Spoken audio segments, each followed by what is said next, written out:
Book 12, The Descent of the Gods, Chapter 14, A Visit from Yale.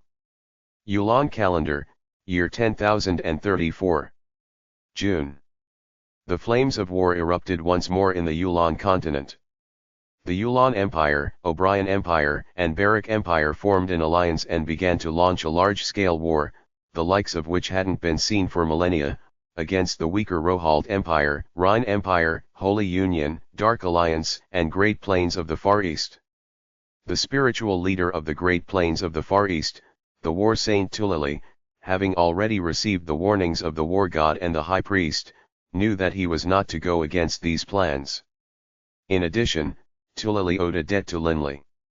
In addition, Tulili himself didn't wish for the warriors of the Great Plains of the Far East to throw their lives away for no purpose, under the destructive forbidden level spells of Grand Mega Saints. Thus, Tulili had already sent out his own saint-level disciples to discuss the situation with all three kingdoms of the Great Plains. Although the three kingdoms hadn't immediately agreed to surrender to the Barak Empire, they didn't refuse flat out either, for now. As for the Holy Union and the Dark Alliance, their higher echelons had been wiped out, and they had virtually no saints left. The two major alliances were like a pile of loose, formless sand. A unit of the O'Brien Empire's army passed through the northern corridor of the mountain range of magical beasts and entered the Holy Union. The kingdoms and duchies of the Holy Union, which had access to good intelligence reports, upon learning of the destruction of the Sacred Isle and the elimination of the upper echelons of the Radiant Church, had begun to secretly meet with the representatives of the O'Brien Empire. Actually, it was the O'Brien Empire itself which had intentionally spread the word of the destruction of the upper echelons of the Radiant Church. In addition, this was true. The few lucky survivors of the Radiant Church weren't able to cover it up, even if they wanted to. Clearly, the Holy Union had already become nothing more than a relic of history. The O'Brien Empire's conquest of it was nothing more than a matter of time. At least for now, it appeared to be only a matter of time. As for the Dark Alliance, their situation wasn't much better than that of the Holy Unions. But of course, the Radiant Church and the Cult of Shadows had many members who were scattered throughout the lands.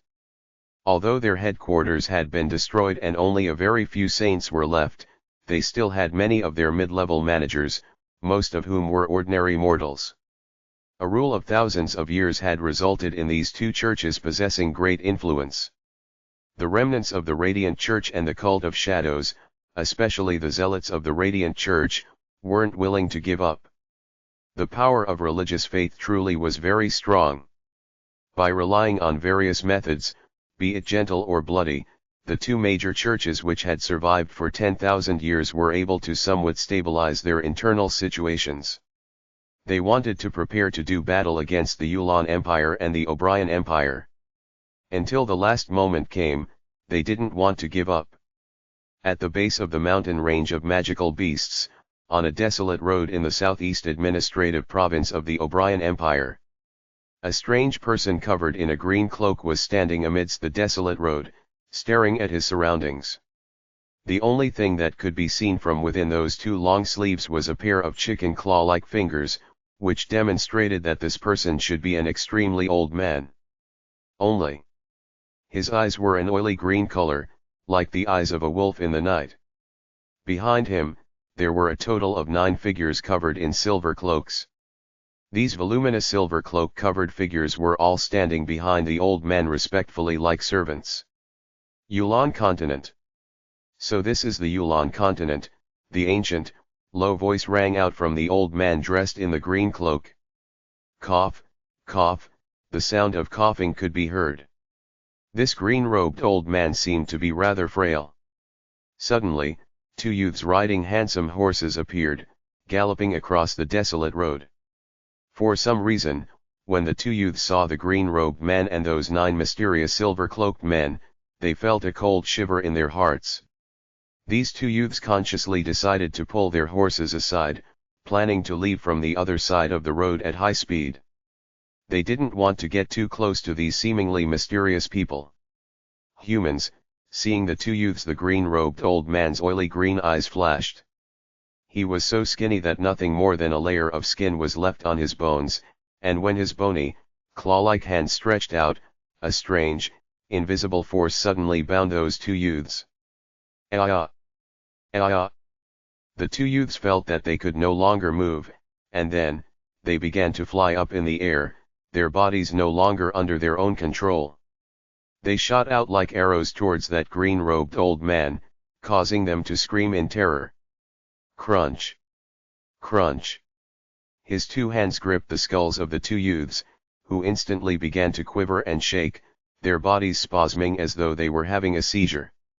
Oh, war god, high priest? And that legendary dragon blood warrior. The old man murmured to himself, and then turned his oily green eyes to peer into the eyes of the two spasming youths. Poor children! I will give you your eternal release. And then, the two youths fell to the ground, but their bodies no longer had any aura at all. They were dead. What a pity! These two souls were too weak. Absorbing them was of little benefit to me. The ancient man took a long, comfortable breath. Absorbing souls? If anyone else was near and had heard this, they would have been utterly terrified. But the 9 silver-cloaked men behind him maintained their silence, waiting respectfully. The Yulan continent is about to begin an era of major, large-scale warfare. This is an excellent opportunity for all of you. Go, children. Don't disappoint me.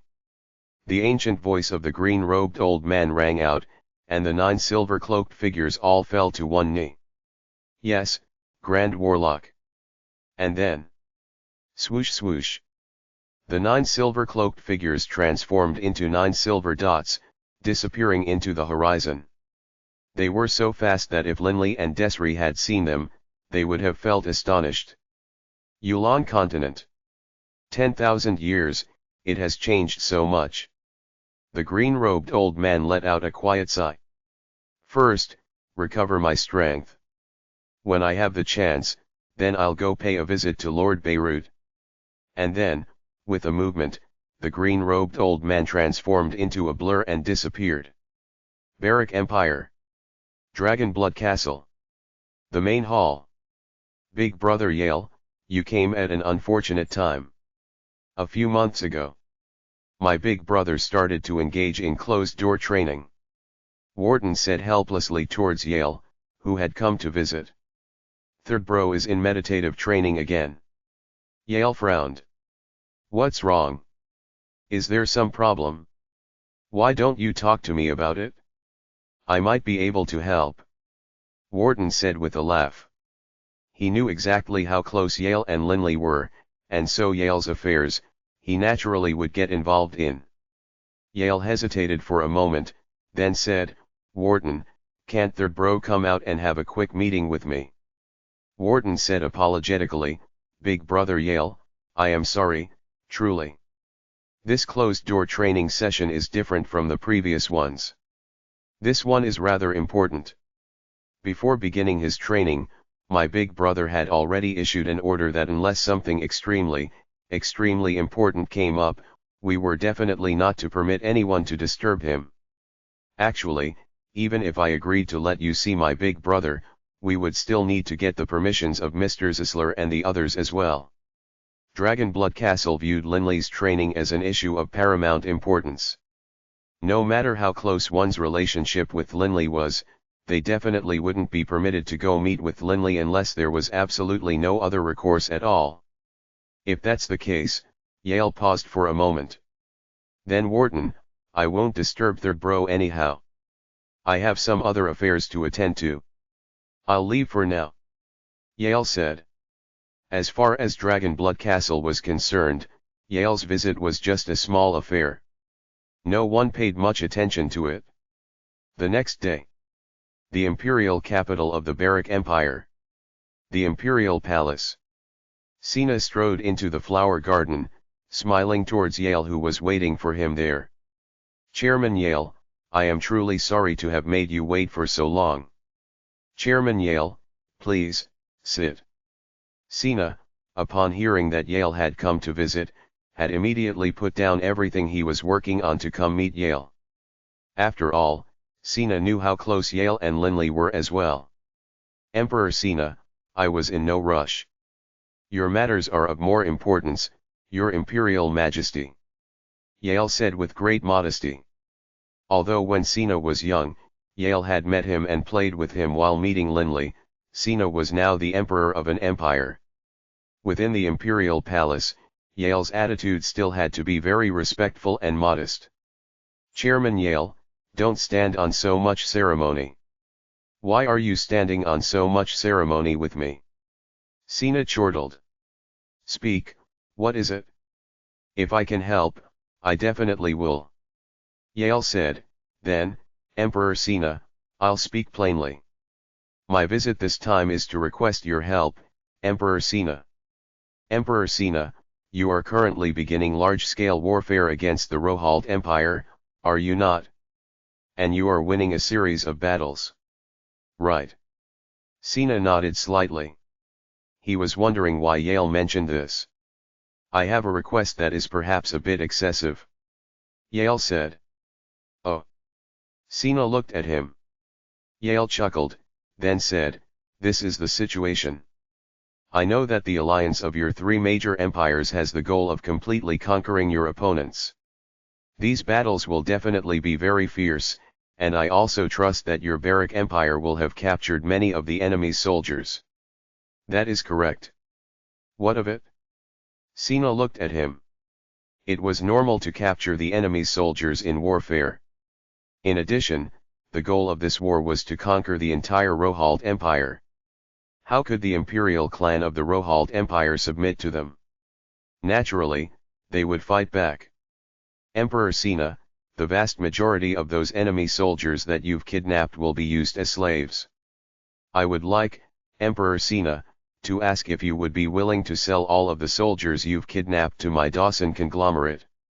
Yale finally got around to making his request. Sina instantly began to frown. Sell all of the captured enemy soldiers to the Dawson conglomerate? Generally speaking, captured enemy soldiers would be used as cannon fodder in future battles, or put to work in building roads, mining, clearing forests, and so on and so forth. All types of hard, manual labor. Perhaps a small portion of the slaves would be sold off. But, to sell all the captured soldiers to a single conglomerate? This was indeed rarely seen. The reason for this was because in this sort of large-scale, total war type of warfare between major empires, each empire would probably have roughly 2 or 3 million active duty soldiers, with perhaps millions more in reserve. This sort of war of utter annihilation would generally result in many captured soldiers. For example, if a large army was destroyed, it was possible that 100,000 people would be captured. Over the course of conquering the Rohald Empire, the number of captured soldiers would definitely be in the hundreds of thousands, or perhaps even more. Several 100,000 soldiers, even enslaved, were still a capable military force. To give such an enormous military force to a trading union? This, Sina hesitated. Although this was Yale, Linley's big brother, Yale really was asking for quite a bit. He wanted the Barak Empire to sell all of their captured soldiers to the Dawson conglomerate. Emperor Sina, what are you worried about? Our Dawson conglomerate neither has a large amount of territory, nor do we have saint-level experts such as Third Bro. They are just some captured slaves. Yale persuaded. Emperor Sina, I hope you can help me out. Yale's words were said with great sincerity. Chairman Yale, in the past, your Dawson conglomerate never got involved in the slave trade. Why are you buying so many captured soldiers now? Sina asked. Yale laughed. That's an internal secret of the conglomerate. We're currently working out a special developmental plan. Sina was silent for a few more moments, then looked at Yale. Actually, the captured soldiers were of limited use to the Barak Empire. After all, their goal was the destruction of the Rohald Empire. Thus, there was no question of ransoming the soldiers back to the Rohald Empire after the battle was concluded. In addition, as Sina viewed it, so what if he sold the slaves to the Dawson conglomerate? Could it be that the Dawson conglomerate also wanted to rule the world? What a joke. After all, the true foundation of any empire was its most powerful experts. All right. I agree. Sina said. Emperor Sina, thank you, truly. Yale instantly smiled. You really are helping me out tremendously. Thank you so much, truly. Sina and Yale chatted for a while longer, then shared a lunch together before Yale left. After Yale left, Sina was still puzzled as he pondered this matter carefully. Why is the Dawson conglomerate suddenly entering the slave trade for no apparent reason? In addition, based on what I know, Yale and Uncle are on extremely close terms. But Yale himself is an extremely valiant figure who almost never asks difficult favors from others. But this time. Book 12, The Descent of the Gods, Chapter 15. A sudden change. The winter of year 10,034 of the Yulan calendar was an extremely bad one for Emperor Gafni Jiafu Ni of the Rohald Empire. Your Imperial Majesty. Gafni's most beloved consort, an 18-year-old who was also a water-style magus, was lying atop of him, intentionally using the two firm points on her chest to massage Gafni's body. Emperor Gafni was a warrior of the 7th rank, and his body was quite tough. In the past, he probably would have already flipped this beautiful woman over and pressed her beneath his thighs. But today, he wasn't in the mood. Scram. F***ck off. Emperor Gafni irritably pushed the beautiful consort away from him. The brown-haired beauty couldn't help but take 2 stumbling steps back, and then, forcing out a smile, she bowed and stepped back. Beautiful women? He was about to lose his empire. How could he be in the mood to frolic and cavort with beautiful women? All of you, F***ck off. All of you. Gafni waved his arm, sending the books and documents on the table in front of him, as well as some ornaments, flying away, smashing against the marble floor. The palace maids and attendants were instantly frightened, and all of them immediately left respectfully. This Barak Empire is too audacious, too audacious. Gafni's eyes were blazing, but his forehead was covered with sweat. He was livid. But at the same time, he felt powerless. Why? Why does it have to be like this? Gafni was filled with resignation and panic. Why is it that all of the saints of the Rohald Empire are no longer paying attention to us? Why have they all vanished? Are they that afraid of Linley? That Linley has only been famous for a few decades. What's there to be afraid of? Gafni cursed angrily, but in his heart, Gafni knew that all he could do was curse. Faced with the multiple layers of incursions from the Barak Empire, there was nothing he could do at all. All of the saints of his empire seemed to have vanished. He couldn't find a single one.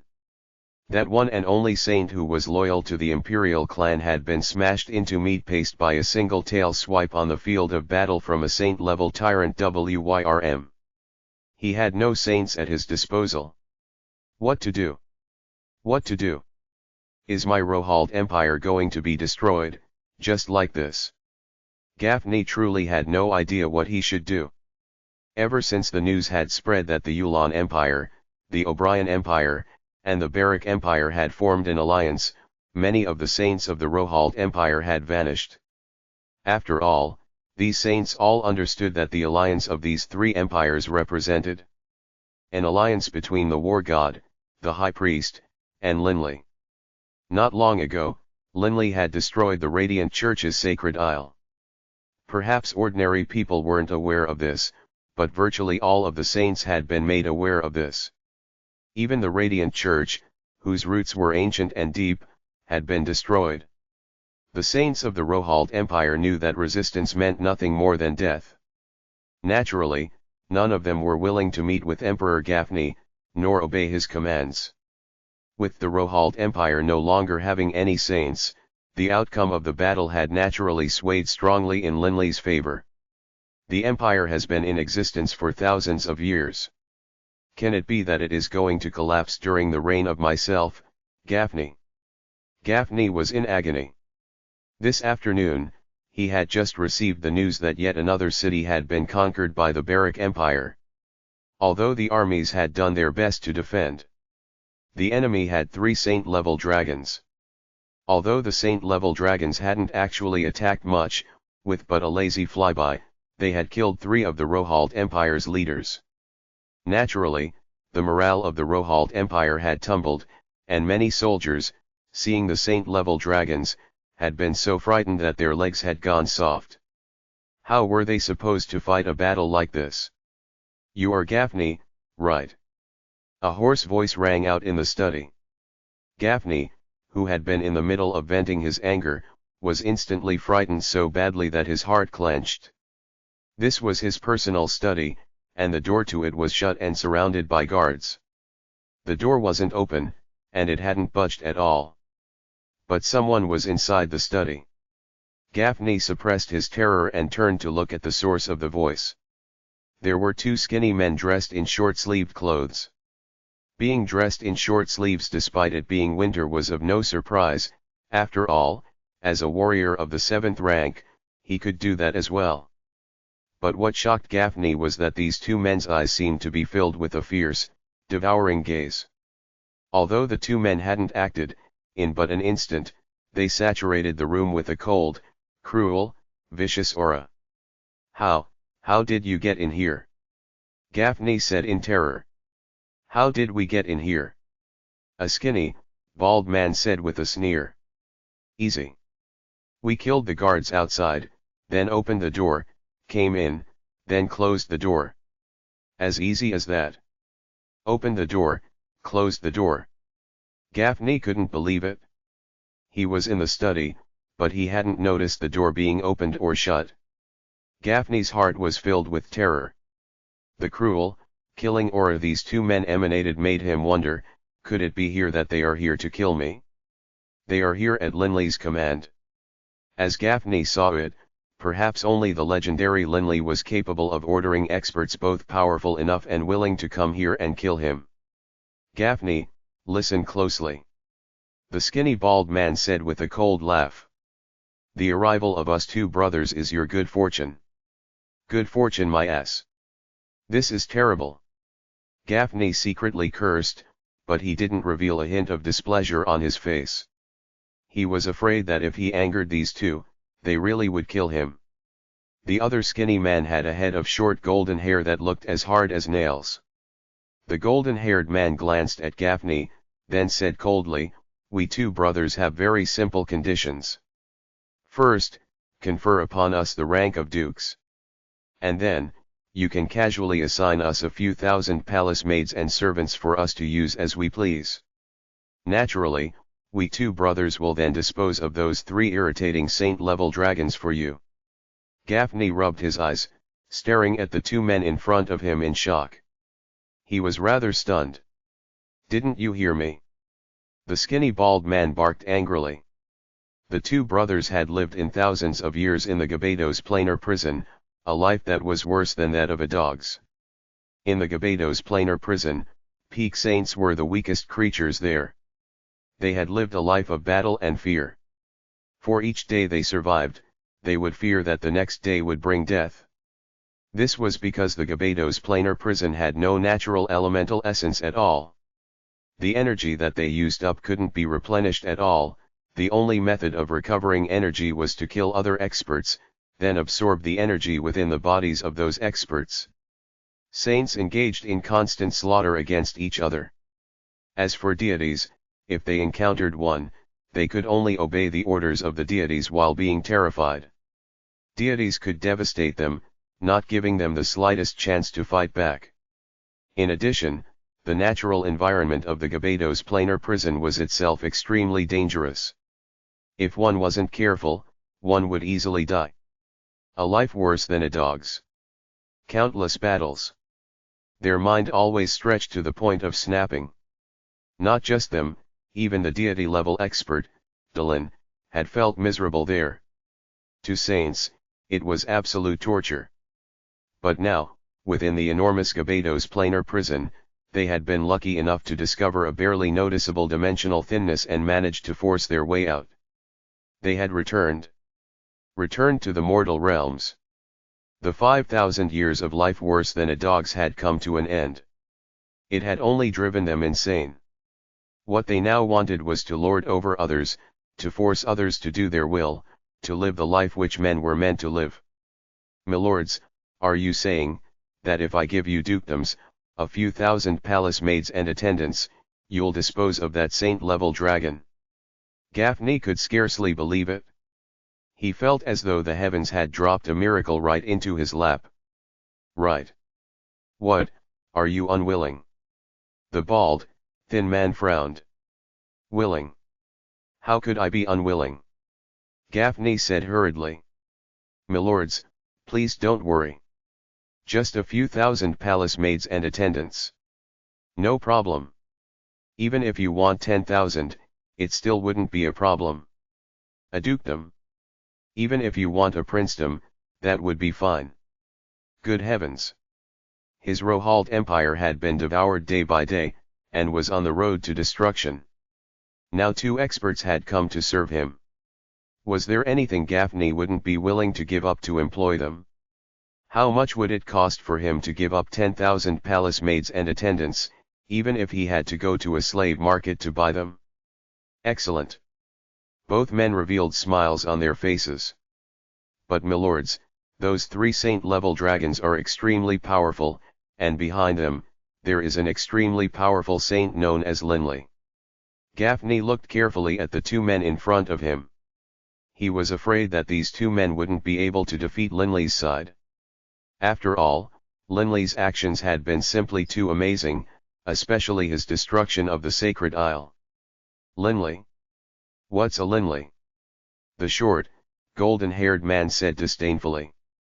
He's a saint. The bald, skinny man asked coldly. Yes, of course. The only human deities are the war god and the high priest. Gaffney wasn't aware that Caesar had become a deity. Humph, don't worry. As long as he is a saint, we can dispose of him. The other man, the one with short golden hair, said confidently. The Gabados planar prison was a place of constant war and slaughter. Being able to survive there for 5,000 years testified to their strength. In that sort of place, the weak died early on. They were prime saints who had constantly gained new insights in the middle of battle. Gaffney's eyes instantly lit up. Then, milords, tonight you can stay in the Imperial Palace. I will definitely make all the arrangements for you too. Gaffney's attitude in front of these 2 experts was extremely humble. Right. The 2 men nodded slightly with satisfaction. They very much enjoyed being respected by others. They liked the feeling of being above others. The 5,000 years of terrible life they had endured had a tremendous impact on them. The Barak Empire's army was divided into 2 parts, and had already charged into the inner cities of the Rohald Empire. Roaar. A coiled, serpentine, massive thunder WYRM that was over 100 meters long was floating in the air. His draconic roar shook the world, causing the city below him to echo with the sound. The thunder lizard could tell that the enemy garrison was so terrified that they were trembling. Beneath the walls of the city, the soldiers of the Barak Empire all revealed looks of excitement on their smiling faces. With the assistance of a saint-level dragon, attacking and conquering cities became so much easier. Saint-level thunder WYRM. A disdainful, cold voice rang out.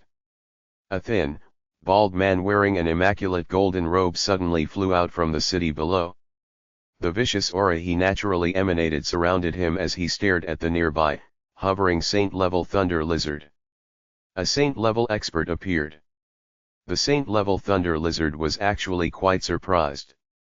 It had been a long time since he had encountered a saint-level expert, and his wheel-sized eyes stared at the saint in front of him. Upon taking a close look at this expert, the saint-level thunder lizard grew cautious. The vicious aura naturally emanated from the man caused the saint-level thunder lizard to feel slightly uneasy. 5,000 years of being constantly prepared to do battle and to kill at a moment's notice.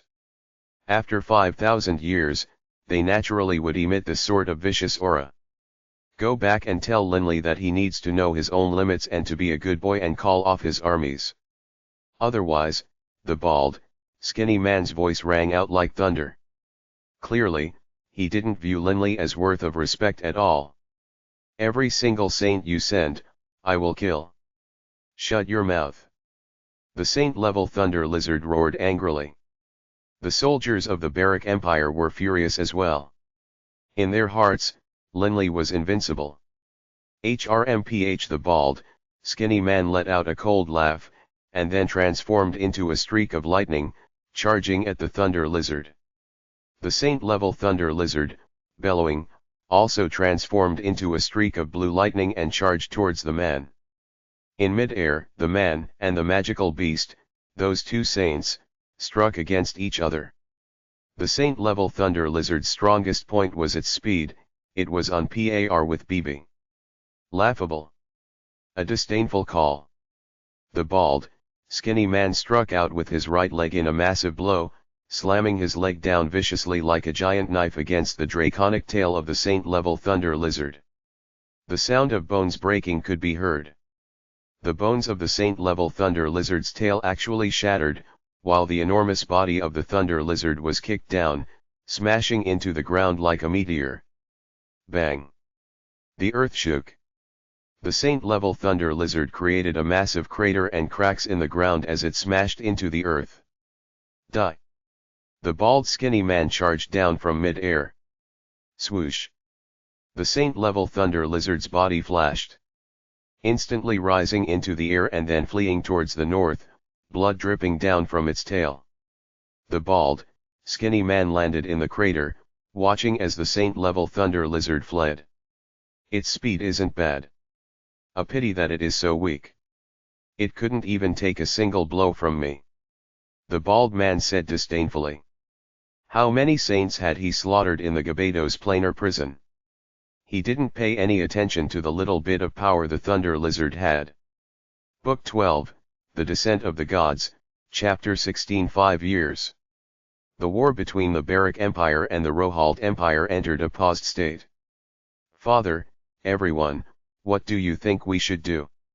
Within the main hall of Dragonblood Castle, a group of people were gathered, including Sina, Wharton, Gates, Hillman, and Nina. They were discussing how to handle the two new saints that had just appeared out of nowhere in the Rohalt Empire. Wharton, Zisler, Gates, and the others had just finished listening to Sina's explanation. They were all extremely shocked. This Rohalt Empire, when did it have two such powerful saints come out of nowhere? Hillman frowned. Now that he was able to train in top-tier battle chi methods, he had reached the 8th rank as a warrior. Although his power was far inferior to that of Wharton, Gates, and the others, his status in Dragonblood Castle was still very high. Father, uncles, do you have confidence in being able to deal with them? Sina looked towards Wharton and Gates. Wharton muttered, although we don't have a very high level of understanding with regards to the laws, we have divine artifacts and are supreme warriors. If we really were to have a fight with those two saints, we should still be able to achieve victory. Gates, Ankh, and the others all nodded. Zisler let out a soft chuckle. Wharton, are you planning to go have a tussle with those fellows? What of it? Wharton looked at Zisler. Zisler, you think that isn't an option? Gates and Ankh all looked at Zisler. Zisler let out a chuckle, but the sound of it was so cold and insidious. First of all, I want to ask you. If I were to ask one of you to fight against the Gold Dragon and the Tyrant WYRM at the same time, would you be able to easily defeat those two saint-level magical beasts? This, Wharton, Gates, and the others all hesitated. Against one saint-level magical beast, it would be fairly simple. But against two, they would be able to at most fight them to a standstill. HRMPH, you aren't able to do so, but you still want to go. Zisler laughed condescendingly. Can it be that you have forgotten what Lord Linley said before entering his closed-door training? Wharton and the others suddenly started. They now remembered. At the time, Linley had strongly and repeatedly instructed them that if they encountered a strange situation, Wharton and the others were strictly forbidden from getting in over their head. In addition, Linley had also said that this war had major dangers hidden within it. This was the reason why Linley had been uneasy. At the time, Lord Linley had said that there are terrifying dangers hidden within this war, dangers which not even deities could underestimate. Zisler looked towards Wharton and the others.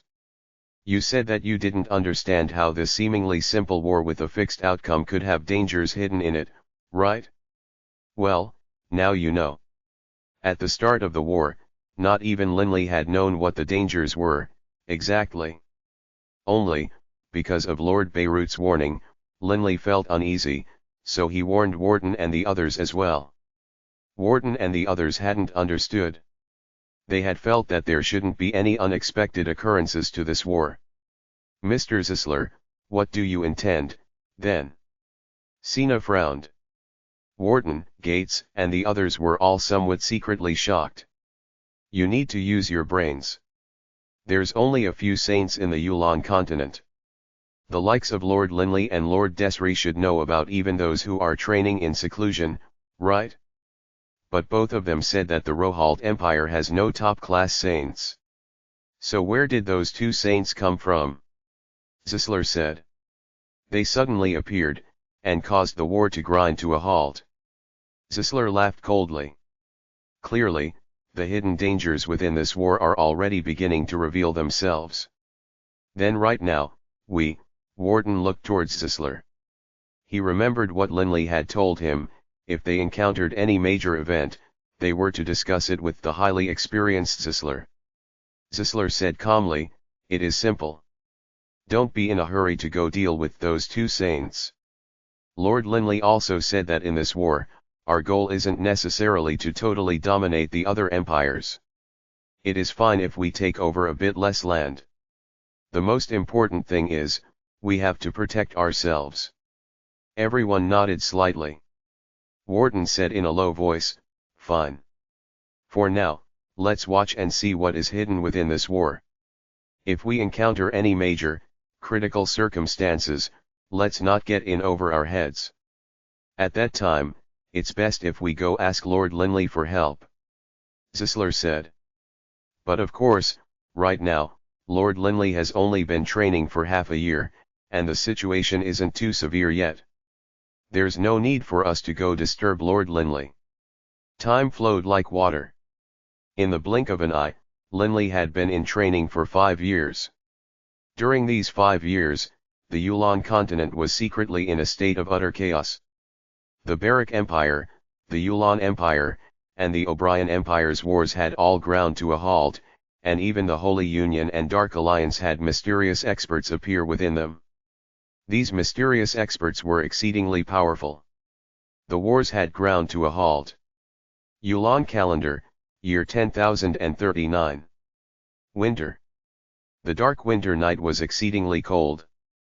3 middle-aged men dressed in thick cloaks were riding on handsome stallions, hurrying at high speed through the desolate, unpopulated road towards a nearby city. Haha, Blue Lion City is up ahead. When we reach Blue Lion City, we 3 brothers need to have a good cup of wine or 2 to help warm us up. The leader of the 3, a big, burly man, laughed loudly. This business trip they had made had been very profitable, and they were now in an excellent mood. The city walls of Blue Lion City rose up ahead of them. They traveled on horseback through it. Weird. Why is it so quiet? The 3 brothers rode past the gates of Blue Lion City, but found that the gates were open and unmanned. Not a person could be seen. Although Blue Lion City isn't a large one, it's still a fairly bustling one. It has 100,000 people. Why is it that early in the morning, not a single person can be seen? The 3 brothers dismounted, walking the stallions into the city with curiosity. The wide streets didn't have a single person in them. Utter stillness. It was roughly 7 or 8 in the morning now. Logically speaking, the streets should be extremely noisy and bustling right now. The hell is this? The three experienced travelers couldn't help but feel their hearts quiver. This bizarre scene caused them to feel rather uneasy. Look up ahead. What's that? One of the men pointed up ahead in shock. Nearby, there were two people lying on the street. The three middle-aged men immediately ran over to take a close look. But as soon as they drew near, they are dead. The three middle-aged men's faces changed. The two people lying on the ground were bleeding from all orifices, and their blood stained the ground, creating a large, dark violet pool around them. The cold winter wind blew through, causing the three middle-aged men to suddenly shudder. Ah! A terrified scream from far away. The three middle-aged men immediately turned their head. They saw that in the distance, there was a woman with unbound hair running in terror. Why are you running? What's going on? The leader of the middle-aged men immediately shouted. They, too, were travelers who roamed the lands. They often saw death, and dead people weren't enough to frighten them. What made them uneasy was this utterly still environment. Dead. All dead. They are all dead. The woman looked at the three middle-aged men, her eyes round and trembling. What do you mean, they are all dead? A hint of fear awoke in the hearts of the three men. All the people in the city are dead. Every single person is dead. Every single one of them. The woman said in a somewhat deranged manner. The three middle-aged men were instantly stupefied with terror. Everyone in the city was dead? All dead, all dead. The deranged woman ran around wildly. In a single night, the city of Blue Lion, with a population of 100,000, now had only a few dozen lucky survivors. The rest had all died. Those few dozen lucky survivors, at daybreak, ran to the city gates in terror, fleeing from this terrifying city. A city of death. The news regarding this event quickly spread to the imperial capital, and to Emperor Sina. The furious Sina immediately sent people to investigate why and how Blue Lion City had turned into a city of the dead in but a single night. At the same time, he sent people to find and ask those few dozen lucky survivors what exactly had happened. Upon the completion of the investigation, Sina, feeling things were taking a turn for the worse, immediately hurried to Dragonblood Castle. Within Dragonblood Castle, there were many people gathered within the castle. Not just Warden and Gates, even Nina, Rebecca, Lena, and the others had come as well. Everyone felt that this was a thorny problem, and all of them had come together to discuss how this problem should be resolved. The situation is extremely strange. The nearly 100,000 people of that city all died with blood flowing from every orifice, and there wasn't a hint of a wound on their bodies. From the youngest of infants to the warriors of the 7th rank, it was all the same. Sina said. In a short night, an entire city's worth of people had died in such a bizarre manner. Even experts like Warden and the others had a hint of a cold feeling in their hearts. From what I know, this isn't even the first time that an entire city's worth of people died like this. Sina said solemnly. Oh. Warden looked at Sina. Sina continued, based on what I know, roughly a month ago, at the borders of the O'Brien Empire. Something like this happened to them as well. In a single night, virtually all the people in a city died. However, because it wasn't within our empire's borders, I didn't pay too much attention to it. Housekeeper Hyrie frowned. This event is very strange. For example, what happened to those 100,000 people in Blue Lion City, and why were there a few dozen survivors? Right. Why were there a few dozen survivors? Zisler also felt that this was very suspicious. If an extremely powerful expert had used some sort of unknown forbidden level spell to kill them, everyone within the range of the spell should have died. Even if there were a few lucky survivors, the survivors should all be extremely powerful experts themselves. But the lucky survivors were all ordinary commoners. In addition, there was no damage done to the buildings at all. Sina continued. Everyone in the hall was confused. I sent people to investigate, but we couldn't find any clues at all. Sina was also frustrated. Oh, right. There was one commonality to the tens of lucky survivors. Everyone in the hall immediately turned to look at Sina. Those lucky survivors were all in fairly hard-to-reach areas. For example, half of the lucky survivors were being held in the deepest prison cells of Blue Lion City. The others were all either in underground rooms or in other hard-to-reach areas. Sina explained. Hard-to-reach areas, so they didn't die. Zisler nodded. Perhaps this wasn't a magic spell after all. After all, a magic spell capable of covering an entire city wouldn't possibly care about whether an area was hard to reach or not. I recommend that we ask Lord Linley for help. Zisler sighed. Lord Linley. The eyes of Warden and the others all lit up. If Linley were to come out, they would feel much more confident with their leader present and wouldn't be in such a state of disarray when events occurred. Right. In the past 5 years, there have been simply too many strange events which have occurred. For example, the war entering a state of stalemate, or those mysterious new religions appearing within our empire, or this dead city, Zisler said in one breath. I agree that we should go speak with my big brother. Warden nodded. Lena's face revealed a smile on it. If Big Brother Lay were to come out, this affair would definitely be resolved easily. Big Brother Lay has been in training for 5 years now. I wonder what level Big Brother Lay has reached now. Everyone's faces had smiles on them when discussing Linley. Afterwards, Warden, Gates, and Zisler served as the representatives of the group and headed to the entrance to the training room. Wait a moment. Warden's body was covered with a layer of battle chi, and then he went straight through to the pocket dimension. Moments later. Crackle, crackle.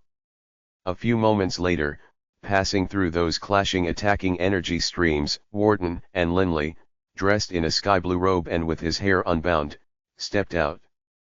Zisler and Gates, upon seeing Linley, suddenly felt much more at ease. Gates, Zisler, what has happened for all of you to come looking for me in such haste? Linley said with a smile. Book 12, The Descent of the Gods, Chapter 17, Mysterious Religions. In truth, as he looked at Warden, Gates, and Zisler, Linley felt some worry in his heart. After all, before entering his closed-door training, he had said that unless something extremely major occurred, he was not to be disturbed. And yet, despite that, Warden and the others had still come to ask for his assistance. Clearly, the situation was very grave. Can it be that the Continental War's hidden dangers have revealed themselves? Linley was rather nervous. He still remembered Lord Beirut's warning. Warden, Gates, and Zisler looked at each other. After a moment of silence, Zisler looked at Linley, then spoke out. Lord Linley, you have been in closed-door training for 5 years. In the past 5 years, there have been many events that have occurred ever since the war began. We can't explain it all in just one breath. Let's go back, and then we'll slowly discuss it all. Linley nodded slightly. While walking out of the underground area, Warden suddenly asked, Big Bro, have you reached the deity level yet? Gates and Zisler both immediately turned to look at Linley as well. After all, Linley had originally expected that he would take around 10 years to become a deity. It had been nearly 6 years. I'm still a little way off. Linley shook his head with a faint laugh. If you hadn't interrupted my training, in perhaps half a year, I would have reached it. Linley had a very strong desire towards becoming a deity. At his current level of training with regards to the profound truths of velocity, Linley could clearly feel that the deity level was so close he could feel it. He only needed a tiny bit more to break through. The profound truths of velocity were composed of the two aspects, fast and slow. If a person reached the limit in any one of those two aspects, one would become a demigod. But upon true mastery of the profound truths of velocity, Linley would become a full god. In training the profound truths of velocity, the bottleneck would only appear once one reached the god level. But there was no bottleneck at all at the demigod level. For example, the likes of Fane, Desri, Rosary, and Tulili had all been bottlenecked at the last step, because the mysteries of the elemental laws which they were training in were fairly low-level mysteries. In the endless cosmos and countless planes, the vast majority of saints all were training in fairly low-level profound truths. Linley was only able to train in the profound truths of velocity in part because of a bit of good fortune, after all. Although in half a year, he would become a deity, Linley naturally had to leave his training when Wharton asked him to come out. After all, when being forced to choose between family and training, in the end, family was still more important.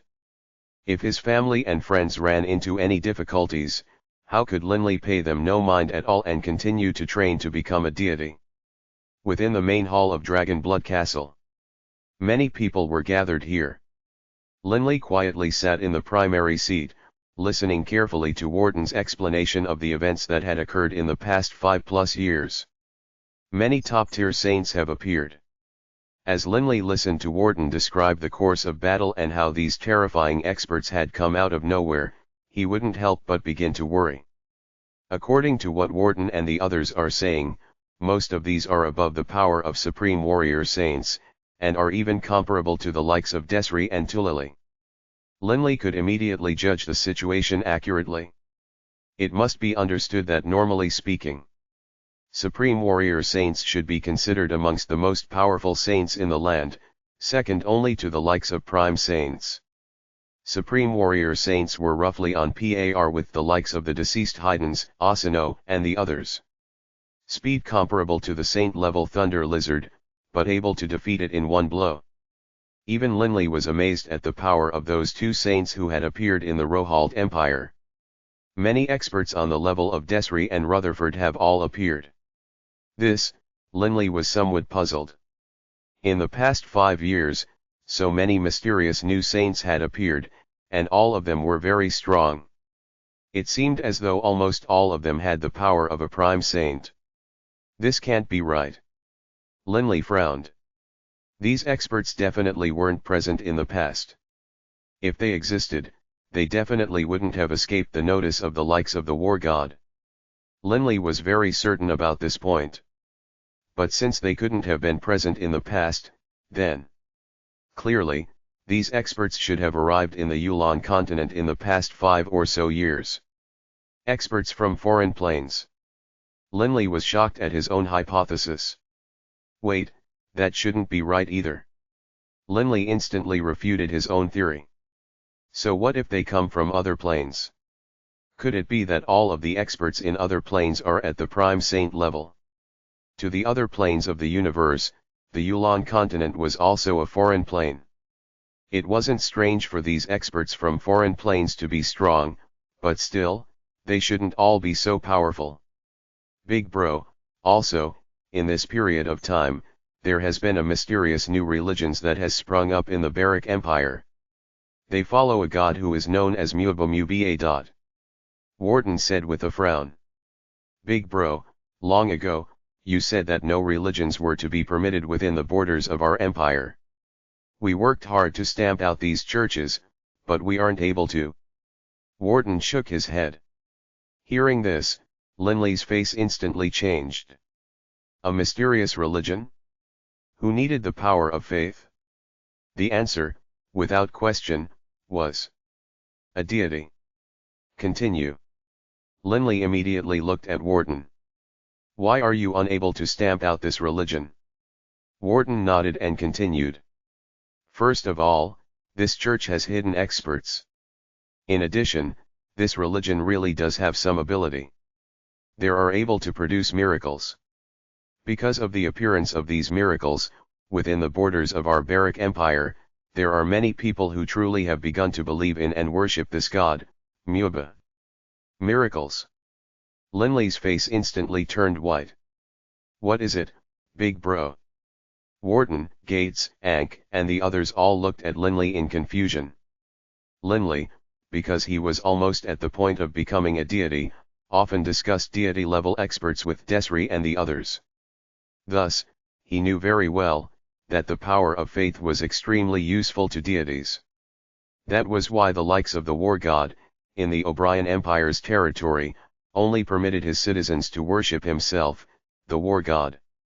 Other religions were strictly banned. As for miracles, many of them could only be produced based on the profound mysteries of the laws which only a deity could understand. A nameless religion which is capable of producing miracles. Then, Linley's heart trembled. Behind this religious branch in the Barak Empire, there is definitely a deity-level expert. Warden, Sina. Linley immediately ordered. Listen closely. It's fine if you continue to act to suppress the spread of this religion, but you must remember, you are not to increase the strength and vigor with which you suppress them. No matter what, do not force that religion to fight head-on against our empire. At least, for now, don't do so. The people in the hall didn't understand it.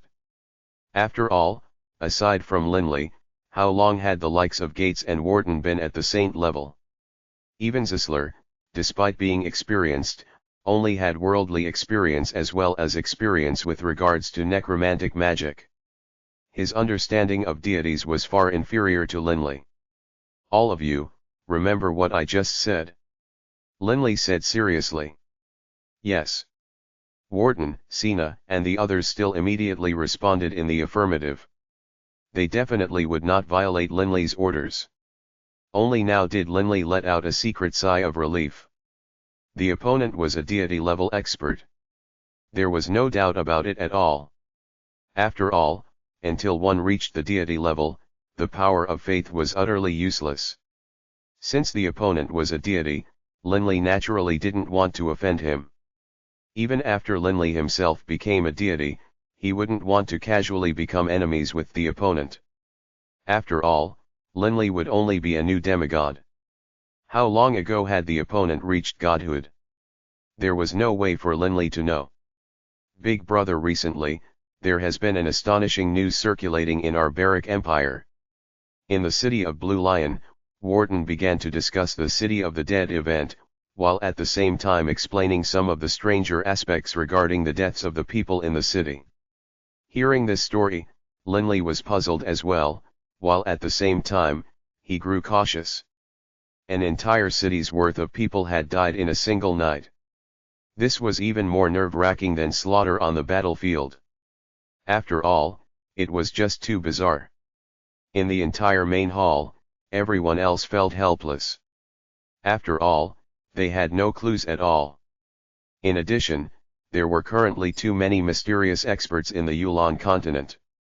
There was nothing they could do at present, and right now, even Linley felt lost and uncertain as to how he should go discover the culprit. You said just now that the same problem occurred in the O'Brien Empire. Linley suddenly asked. Right, just a month or so ago. Wharton replied. Linley nodded slightly. Then how about this? You wait in the castle. I'll go pay a visit to War God Mountain in the O'Brien Empire. After all, this event had just occurred in his own empire, but had occurred in the O'Brien Empire more than a month ago. In addition, War God Mountain still had more powerful saints than his side did. After a full month, perhaps the War Gods College would have discovered some clues. Big bro, aren't you going to eat with us? Wharton was somewhat surprised. Linley had just come out of training, but even before having eaten a meal with his family, he was going to go to War God Mountain. This was just a bit too hasty, wasn't it?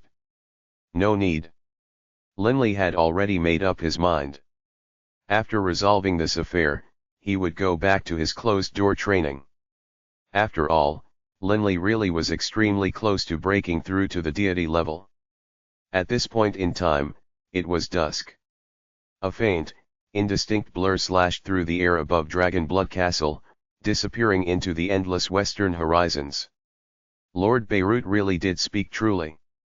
The Yulan continent really does contain many dangers. Linley felt a hint of nervousness. That mysterious cult represented a deity-level expert. How could Linley not be nervous at the fact that a new deity had appeared on this plane? It represented that the main instigator behind these strange events was perhaps a deity. If he didn't reach the deity level himself, he probably wouldn't even be able to fight back. After resolving this matter, I need to immediately seize every moment and reach the deity level as soon as possible. As soon as Linley thought about the City of the Dead event, he felt even more worried. He had the feeling that the strange City of the Dead event definitely had a terrifying secret behind it. The wind howled past him as he flew. It seems that the Yulon continent is about to enter an unprecedented state of storms and tempests. Linley moved through the skies like a ray of light. War God Mountain. Linley's arrival naturally caused Fane, who was temporarily in charge of War God Mountain, to personally welcome him. The two went to a private room on War God Mountain to chat. Fane had been training painstakingly for the past 5 years, but had yet to make a breakthrough. Linley, have you come this time because of the City of the Dead event? Fane actually raised the topic first. Yes. Fane, do you have any clues yet? Linley immediately asked.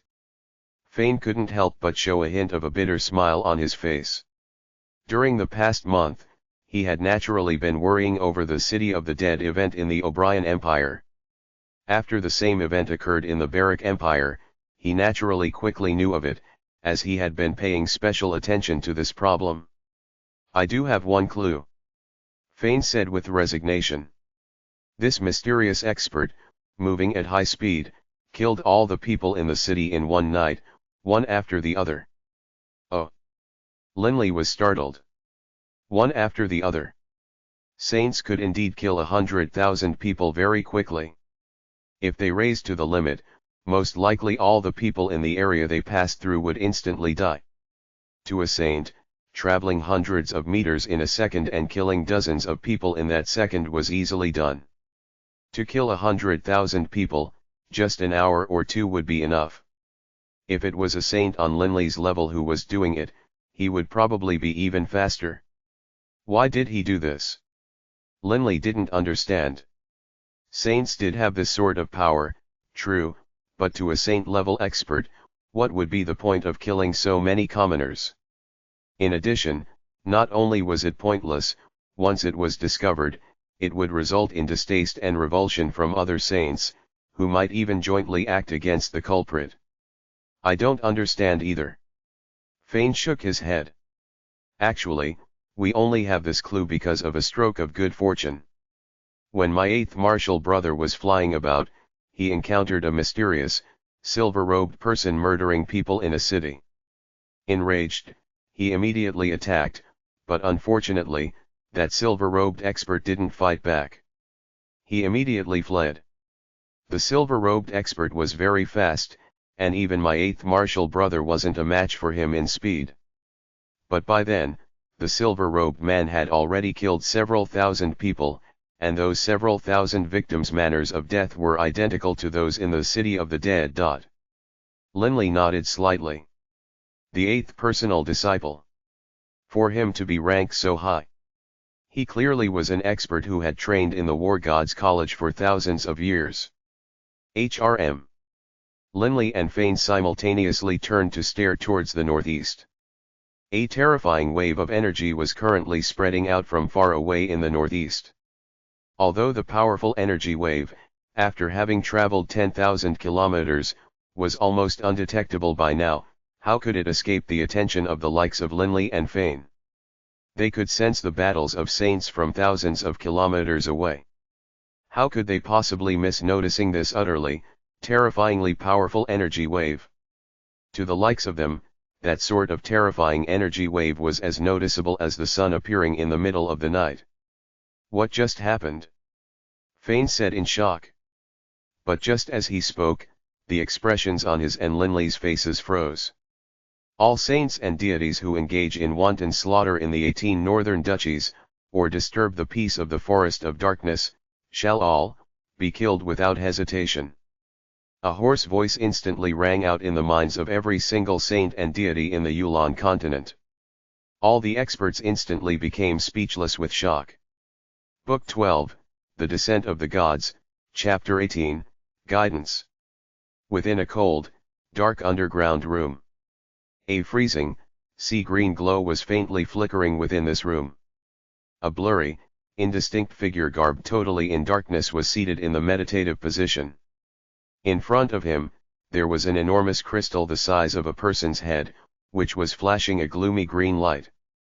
Within the crystal ball, there was a large amount of fog-like energy swirling about it, and within the center of the fog, there were a few silvery droplets.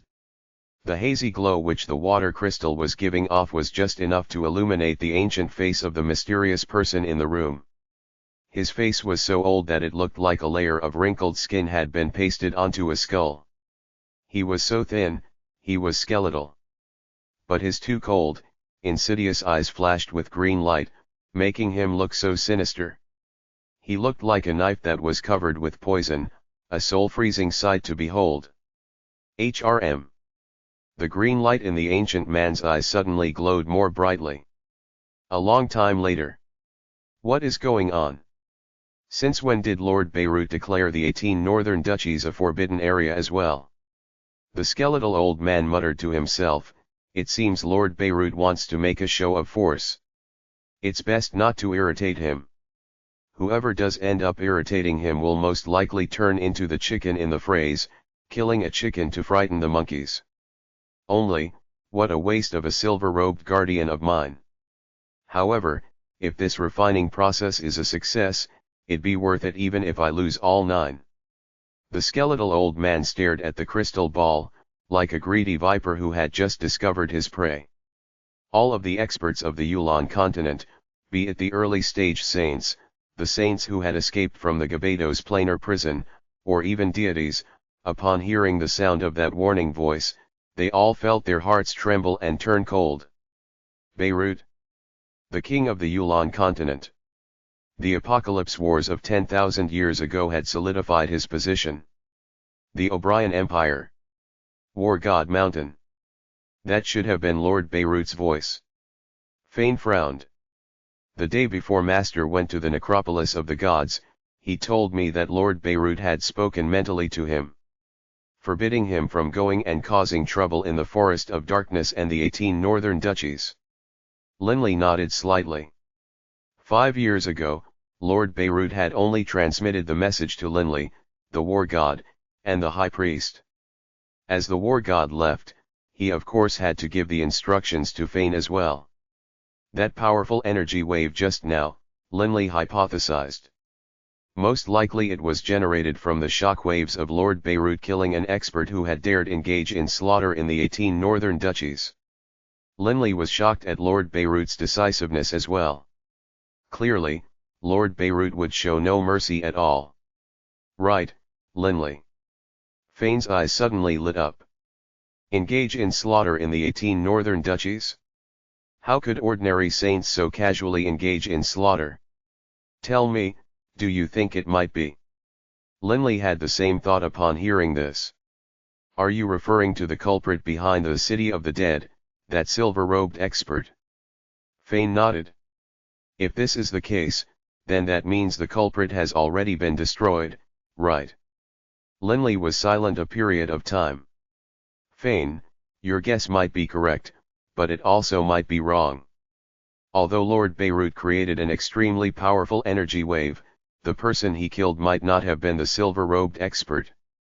Even if it was, it's hard to say whether that silver-robed expert was acting alone. Linley, are you saying? Fane couldn't help but feel surprised. Fane had been certain in his heart that the culprit was nothing more than a saint with some sort of special goal. He had never considered the possibility that there was a group of silver-robed experts. But Linley had a different idea. He knew about the mysterious church that had been set up in the Barak Empire, and thus was able to hypothesize that there was a deity involved. Linley was beginning to expect that the experts who had appeared in the Yulan continent weren't just saints. There should be deities as well. For someone to dare to so openly carry out these cities of death actions, most likely it was done at the behest of a deity-level expert, and most likely that deity had more than one subordinate. Fane. As soon as Linley thought of the possibility that it was a deity-level expert behind the scenes, he couldn't help but feel unconfident. He immediately said to Fane, "We won't be able to find the culprit just by thinking about things. How about this? Let's both head to the Forest of Darkness and ask some questions." Go to the Forest of Darkness. Fane felt some nervousness in his heart with regards to the Forest of Darkness. Lord Beirut was someone whom even the war god held in reverence.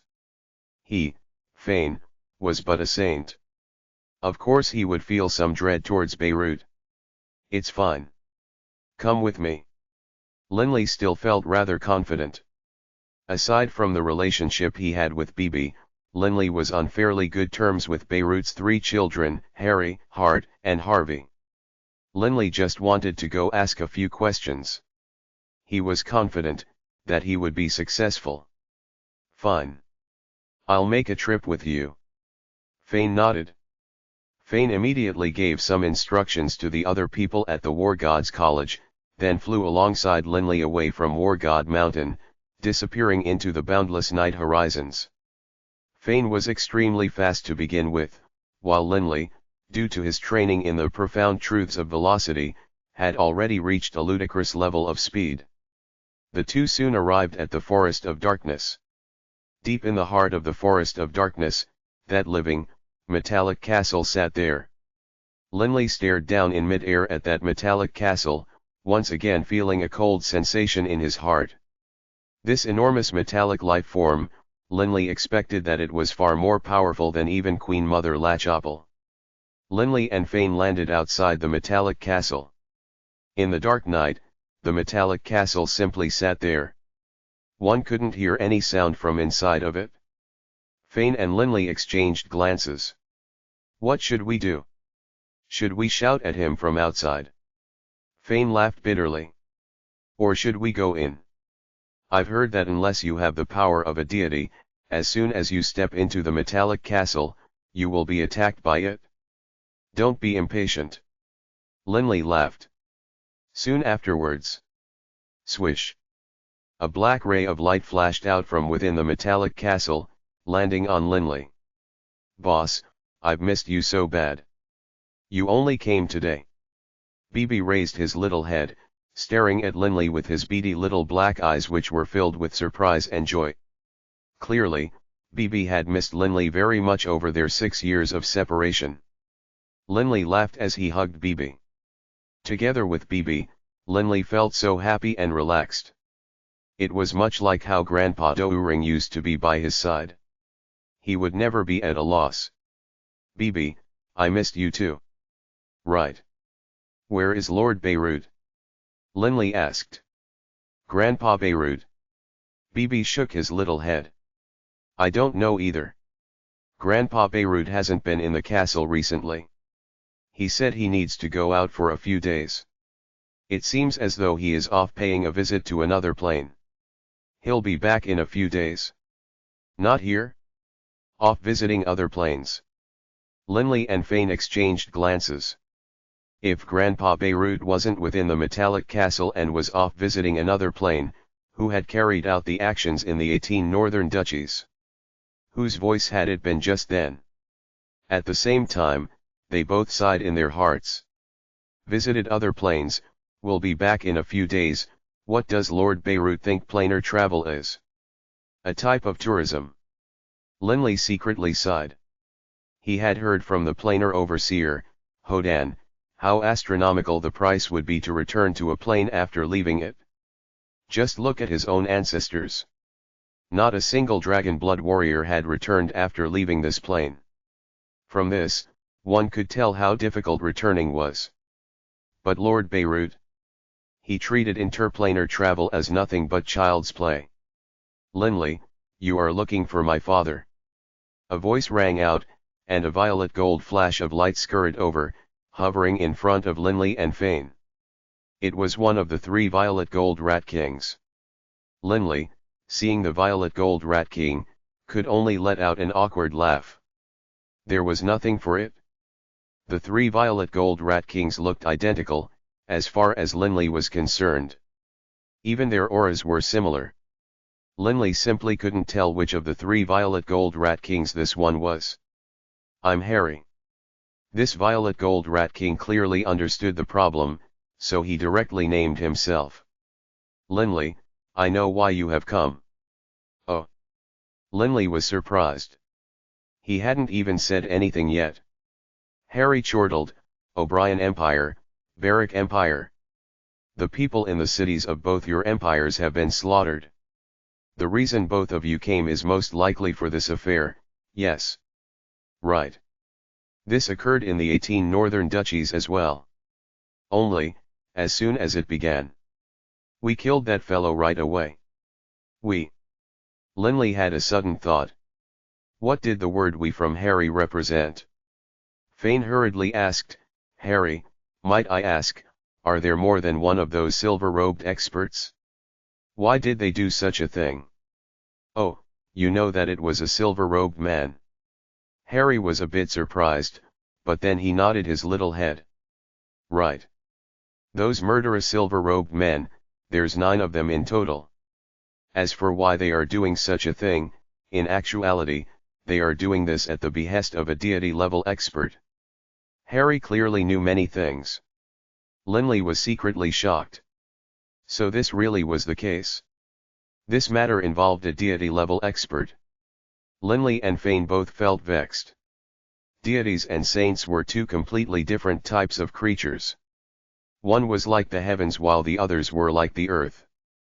Although Linley could easily kill a large number of saints, in front of a deity, he couldn't do anything. What should we do?" Fane was caught completely off guard as well. The war god was still in the necropolis of the gods. He, Fane, was a saint. How could he fight head-on against a deity?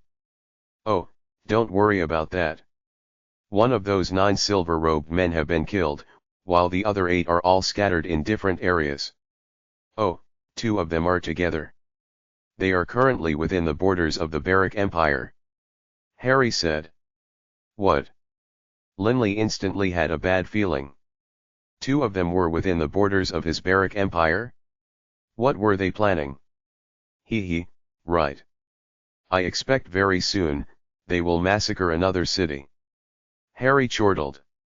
Harry didn't care about cities being massacred. He was a magical beast, after all. To him, humans were an entirely different species. The destruction of a human city had nothing to do with him at all. Linley instantly grew nervous. "Harry, which city are they at?" "Linley, are you going to go deal with them?" Fane began to feel worried. "That can't be done. Didn't you hear what Harry said? They have a deity behind them." Bibi began to chortle at this time. "Don't worry. I know about this matter. The deity behind those 9 silver-robed men was badly injured a long time ago, and he won't easily be provoked to act. More importantly, that deity is currently busy taking care of an important affair. He won't have the time to come deal with you." Harry nodded his little head as well. "Right. Go kill those 2 silver-robed men. What is there to be afraid of? Even if you do kill them, that deity won't know that it was you who did it." Linley and Fane immediately both laughed. "Right. If they went to go kill the silver-robed men, as long as they kept a low profile and didn't allow the deity to immediately know it was them, how would he possibly find out afterwards who the killers were?"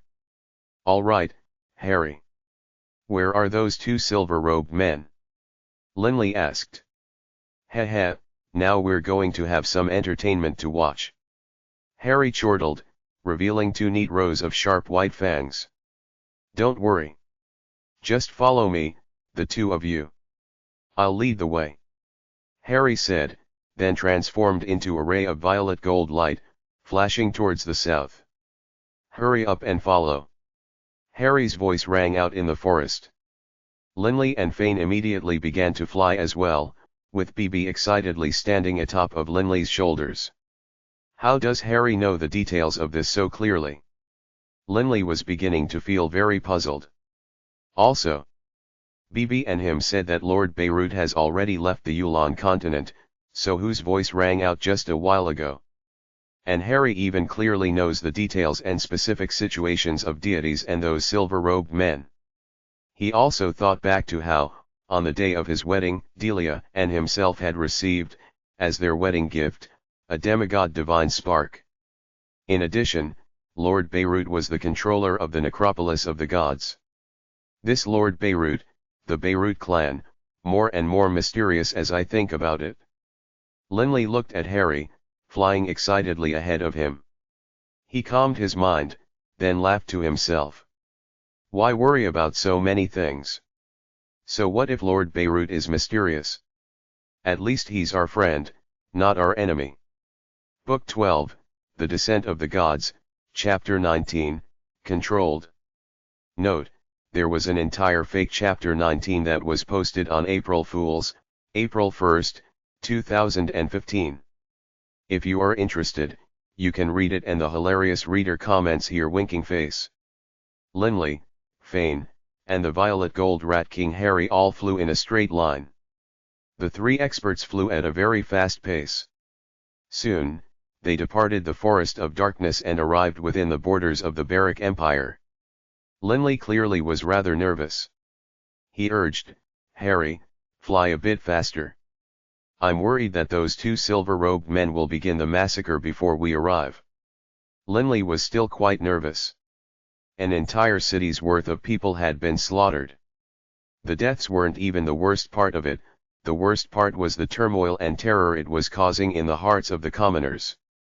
The citizens of an empire wouldn't be too terrified by 1 million people dying in battle, but 100,000 people dying in a city for no reason at all was simply too astonishing. No rush. It's fine. Harry was in no rush at all. Harry, just fly a bit faster. I know exactly how fast you are. Bibi spoke up for Linley. Harry glanced at Bibi with resignation. Fine, then. And then, the Violet Gold Rat King, Harry, immediately increased his speed dramatically, and Linley and Fane immediately hurried to catch up. The three experts streaked through the night sky like rays of light, flying past one city and town after another. Linley, don't worry. Those two silver-robed men will probably wait until late night before making their move.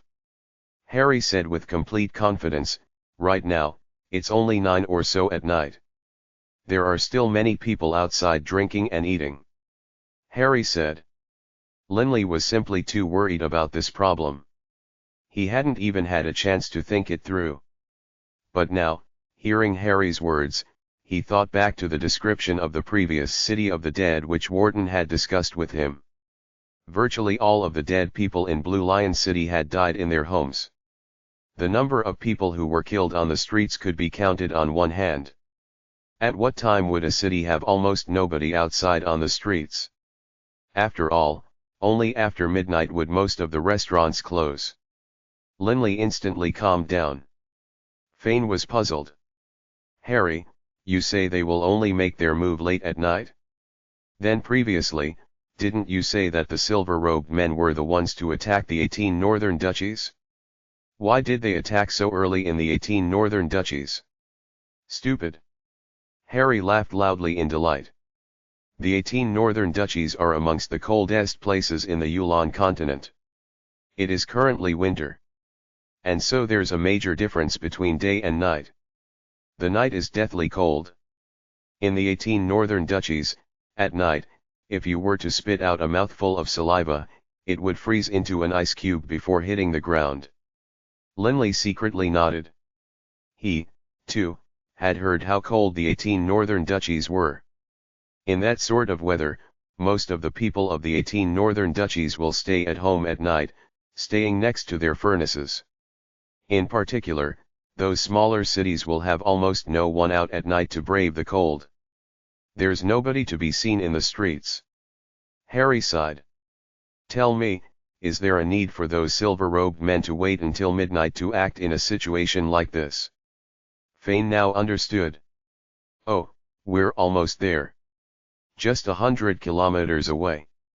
Harry said excitedly. Linley and Fane instantly felt a hint of a murderous intent begin to rise in their hearts. The Dead City events in the O'Brien Empire and the Barrack Empire had truly caused both Fane and Linley to be completely enraged. For someone to act so wildly was a sign that they held both empires in contempt, and also didn't have any respect for the saints who stood behind those two empires. "Everyone, come to a halt," Harry said. Linley and Fane immediately came to a halt. Right now, a few kilometers away, there was a small city in front of them. In mid-air, they could clearly see that the city was filled with lit lamps, and there were many human figures leisurely strolling about the streets. This city was very peaceful. "Harry, where are those two silver-robed men?" Linley immediately asked. He didn't dare to search with his spiritual energy. After all, if he were to use his spiritual energy to search for them, once they noticed it, they would probably flee. "You can't tell." Harry laughed so hard, even his whiskers curved up. "South of you, roughly 6 kilometers away in that wilderness, those two silver-robed men are currently seated in the meditative posture. Most likely, they will wait until late at night before making their move." Linley and Fane immediately turned to look towards the south. That was a desolate area, filled with wild grass. Linley and Fane exchanged a glance. From each other's gazes, they could tell what their decision was. Without hesitating at all. Swoosh! Those two prime saints transformed into blurs, stealthily drawing near that desolate area. As for Bibi, he hopped off of Linley's shoulders and followed by Harry's side. He didn't want to disturb Linley's attack on those silver-robed men. In addition, Bibi was completely confident in Linley's abilities. Linley had even managed to defeat 1,000,000 abyssal blade demons. How could he possibly fear these silver-robed men? Whoosh! The wind blew against the grass and causing it to continuously sway. Within the wild grass, the two silver-robed men were seated in the meditative posture, not moving at all. Even if someone drew near them, unless they paid particular attention to their surroundings, they might think that these two were nothing more than two white rocks. Suddenly, the two silver-robed men simultaneously opened their eyes and turned to stare at a nearby space with their cold, knife-like gazes. Knowing that they had been discovered, Linley and Fane, who had been quietly moving closer and closer, didn't hesitate any longer. Kill! Linley and Fane raised their speed to their utmost levels. From this, one could tell the difference between Fane and Linley. When Fane raised his speed to the maximum level, he transformed into a bolt of lightning that slashed through the air. As for Linley, when he raised his speed to the limit, he simply transformed into the invisible, formless wind. In the dark night, Linley's form was no longer visible. But as soon as the two silver-robed men knew that enemies had come, they had immediately used their spiritual energy to cover the surrounding area, and thus were completely able to sense their opponent's movements. So fast. The two silver-robed men were both astonished by Linley's speed. Fane's speed was already quite terrifying, but Linley's speed was nearly 3 times that of Fane's. In virtually an instant, Linley arrived in front of one of the silver-robed men. Retreat! Not hesitating at all, the silver-robed man immediately transformed into a streak of silver light, retreating backwards at a speed comparable to Fane's. Die! Linley stared at the silver-robed man with an icy gaze. Like a god looking down upon a commoner, he struck out with a simple blow from his blade, and a visible, faint blue-dimensional decapitator appeared. Where the dimensional decapitator attack passed, space itself immediately began to crack and split apart. He left no openings at all. The dimensional decapitator directly chopped the silver-robed man into 2 halves. HRMPH. With a sweep of his hand, Linley caused countless, extremely sharp wind knives to appear, chopping the silver-robed man's head into a muddy pile of flesh and destroying his soul. In an instant, he had slain his foe. Bang! From not too far away, a terrifying collision sound could be heard. Fane and the second silver-robed man flew away from each other, and a terrifying wave of energy blasted in every direction. Much of the surrounding grass was chopped through as though cut by sharp knives, flying away in a neat circle. Linley frowned. Swoosh! Moving like the wind, he quickly arrived near the silver-robed man. The silver-robed man wanted to flee, but his speed was simply far too slow compared to Linley's. Linley's right leg, moving like a gust of wind, carrying enormous power, smashed viciously against his back, instantly sending the silver-robed man flying away. Flying towards Fane's direction. Naturally, Fane would seize this opportunity. Moving at his highest speed, he arrived next to the silver-robed man. The badly injured silver-robed man, with an angry roar, sent a fist smashing towards Fane's chest, but Fane completely ignored the attack, using his own palm to smash directly down towards the skull of the silver-robed man. Bang! A tremendous crunching sound. The silver-robed man's punch caved in Fane's chest, but despite that, the silver-robed man's body still fell down from the air, powerless. As for Fane, due to his possession of a pearl of life, his caved-in chest almost instantly repaired itself to normal. Linley and Fane drew near each other. Linley, you are growing more and more powerful.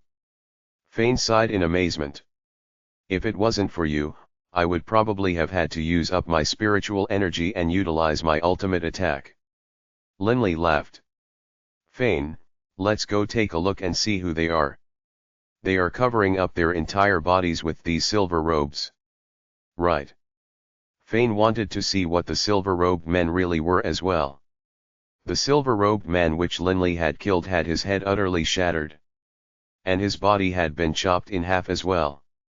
Linley and Fane landed near one of the chopped halves, then pulled aside the long silver robe which covered that half-body. When they did so, both their faces changed. That half a body was covered with dense white scales, like a fish. Not human. The two were utterly certain of this. Not hesitating at all, Linley and Fane walked over to the silver-robed man which Fane had killed, pulling aside the silver robe which covered his body. This silver-robed man's skin was a metallic color, but just judging from his features, he seemed very similar to a human. Also not a human. Linley and Fane were both all the more certain now of their hypothesis. Whether it was the hidden deity or the servants of that deity, all of these people were from other planes. Haha, Linley, your power has improved quite a bit. Harry and Bibi, who had been hidden far away, flew over now. Harry was chortling. However, I have to tell you two things. One is good news. The other is bad news. Linley and Fane both felt their hearts tremble. Bad news? Tell me, which one should I say first? Harry looked as evil as a little devil. The bad news first. Linley and Fane both said. You two are quite well coordinated. Harry nodded his little head. Then I'll tell you. In the past, when I told you that the deity wouldn't know that you were the ones to kill the silver-robed men, that was a lie. That deity definitely knows that you were the killers. Linley and Fane's faces instantly turned ugly to behold. Both Fane and Linley, although being powerful amongst saints, would be easily trampled upon by any deities. Harry, you, Linley truly had no idea what he should say. How does that feel? Are you pissed off? Haha, if I didn't say what I said, would you two have dared to kill the two silver-robed men? Harry clearly seemed very delighted with himself. Harry. Bibi was now unhappy as well. Harry hurriedly said, but there's still the good news, right? Linley and Fane immediately looked at Harry. Earlier, when I said that the deity had been badly wounded and was also busy with an important task, and that he wouldn't seek the two of you for revenge, that was true. Tell me, isn't that good news? Harry carefully watched the expressions on Linley and Fane's faces. Linley and Fane truly didn't know whether to laugh or to cry. Harry, you said that the deity is currently busy with an important task. Then, after he is finished with the task, wouldn't he have enough time to seek us out for revenge? How long do you think he will be busy for? Linley asked. Harry paused for a moment. That's hard to say. I expect he'll need 3 or 4 years. I hope it's 4 years later. The reason Fane was saying this was because nearly 6 years had passed since the war god and the others had gone to the necropolis of the gods for their 10-year trip. In a little over 4 years, the war god, the high priest, and the others would return. Linley secretly let out a sigh of relief as well. At least, in 3 or 4 years, he should definitely have become a deity himself. But of course, that's just my guess. Harry added those extra words. Seeing the hopeful look on the faces of Linley and Fane, he immediately began to grin so widely that his little eyes turned into merry little slits. Within that dark, gloomy underground room, the skeletal figure remained seated in the meditative posture. And that crystal globe still hovered in front of him, with the fog-like energy swirling within it. Only, it seemed as though there were a few more silver drops that had coalesced within the fog, compared to before. 2 more died. The skeletal old man's eyes flickered with that devouring green light. The 2 of them. In the mind of the skeletal figure, the images of Linley and Fane appeared. As a grand warlock, he was spiritually controlling those 9 silver-robed men. In the moments before their deaths, those 2 silver-robed men had already seen Linley and Fane's appearances, and had immediately transmitted that knowledge to the Grand Warlock's mind. Although the Grand Warlock had never personally seen Linley and Fane, others had. Yale, have you seen these 2 before? The skeletal old man directly transferred the images of those 2 to Yale's mind. Yale, who had been in the middle of a nap, suddenly opened his eyes. Grand Warlock, the one with long brown hair is Linley. He is a good friend of mine. The other one, the one with short blue hair, I once met at Third Bro's place. He is the eldest disciple of the War Gods College, Fane. Yale's voice also directly entered the Grand Warlock's consciousness. Book 12, The Descent of the Gods, Chapter 20, Discarding a Piece. The skeletal figure's already wrinkled face furrowed still further. Fane of the War Gods College, and Linley. The green light flickered in the eyes of the skeletal old man. Clearly, he was thinking about something. He had brought all 9 of those silver-robed men from the Gabados planar prison. They all possessed the power of prime saints. If it hadn't been for Linley's assistance, Fane would have had to spend quite a bit of effort to kill even just one of them. The more powerful an expert's soul was, the harder it was to dominate them. Lord Beirut had destroyed a silver-robed expert, fine. He didn't dare to be the slightest bit upset with Lord Beirut. But Linley and Fane had also killed 2 of his important subordinates. He was upset now. HRMPH. If it wasn't for the fact that I am busy with something important, I'd definitely head out and mentally dominate you 2 punks and have you 2 be controlled by me for 1,000 or 10,000 years. The low, hoarse voice of the skeletal old man rang out as a cold light flashed through his eyes. Given the situation. Yale. Come to my place quickly. The skeletal old man's voice once more rang out in Yale's mind. Yes, Grand Warlock. Yale didn't dare to disobey at all. Yale was currently staying at one of the side branches of the Dawson conglomerate, located in a large valley in the southwest part of the Barrack Empire. This location was very close to all 3 major empires, the Yulan Empire, the O'Brien Empire, and the Barrack Empire. Thus, the slaves which were being sent over by all 3 empires were able to be quickly delivered to this valley. As for the Grand Warlock, he was living in a secret underground area in the innermost core of the valley. Soon afterwards, Yale arrived at this gloomy underground room. Grand Warlock. Yale respectfully dropped to one knee. In front of the Grand Warlock, Yale was unimpeachably faithful. The Grand Warlock nodded calmly. With a flip of his hand, he produced a translucent flask the size of a thumb which was filled with a small amount of liquid. It flew directly towards Yale, who respectfully accepted it. Yale. Mix the liquid in this vial into a flask of wine, and then take the flask of wine to meet Linley. Have Linley drink it. Remember, no matter what the cost, you must have him drink it. The Grand Warlock calmly ordered. Yes, Grand Warlock. Yale's voice had no hesitation at all.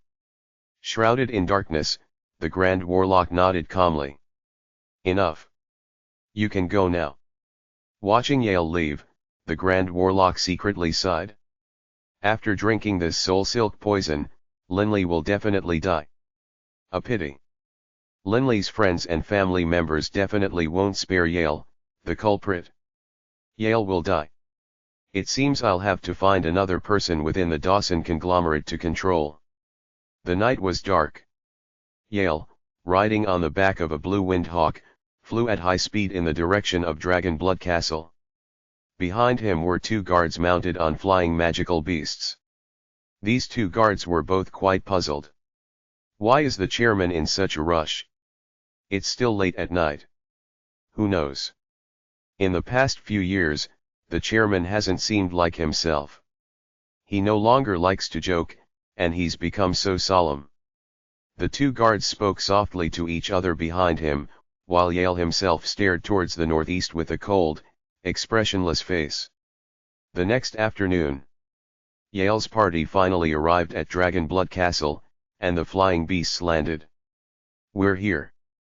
Yale swept Dragonblood Castle with his gaze, an utterly unfeeling look flashing through his eyes. Within Dragonblood Castle. Today, in Dragonblood Castle, Gates, Warden, Zisler, and the others all felt uneasy and irritable. When Linley had returned, he had already made a detailed report to everyone about the City of Death affair and how the culprits behind the affair were those silver-robed men. But behind those silver-robed men was a deity who was controlling them. A deity-level expert. Those four simple words were like a mountain, crushing down against the hearts of Gates, Zisler, and the others. They all felt that tremendous pressure. After eating lunch, Linley, Warden, Gates, Zisler, and the others all sat down in the rear flower gardens to discuss the situation. Don't worry too much. Harry has already said, after all, that the deity won't have time to get himself involved in other matters. Linley saw that the others seemed to be rather worried, and so he couldn't help but laugh and try to encourage them. By the time that deity is done, I should have broken through to the deity level myself. Big brother. Warden said nervously. First of all, is it possible that the deity will pause his activities to come act against you? Even aside from this, more importantly, even if you reach the deity level, big bro, will you definitely be able to deal with that deity? Warden was extremely worried.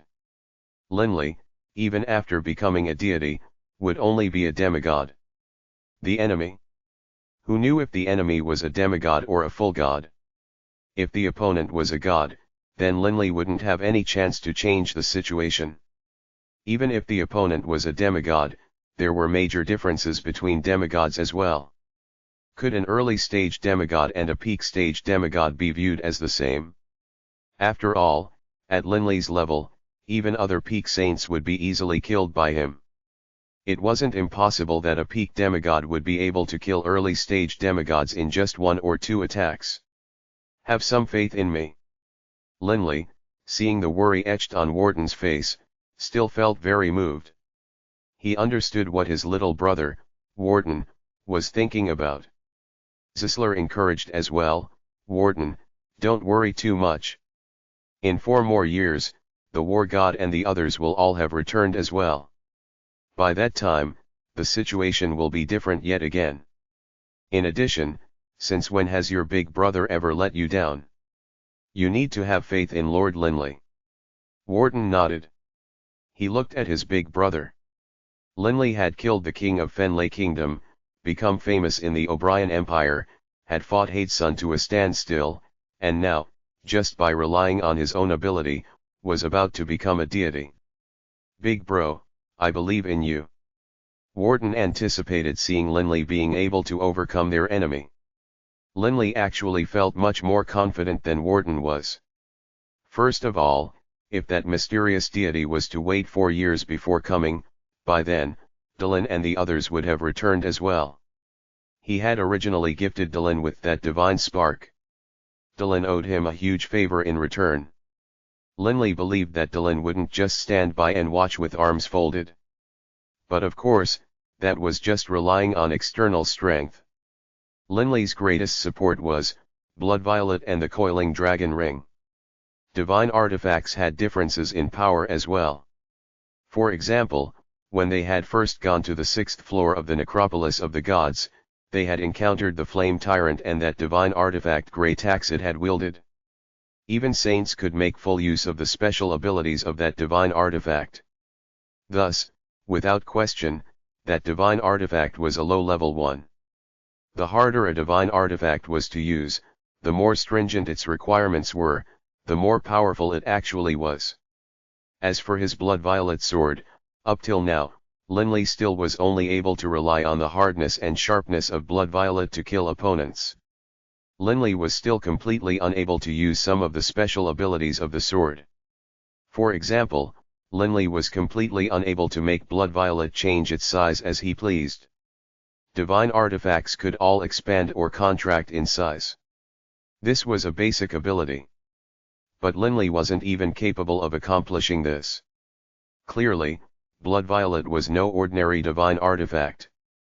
Actually, when Linley's spiritual energy had interacted with that terrifying baleful aura and seen that terrifying sight within Blood Violet, he had known that it was a portent of how extraordinary this Blood Violet sword was.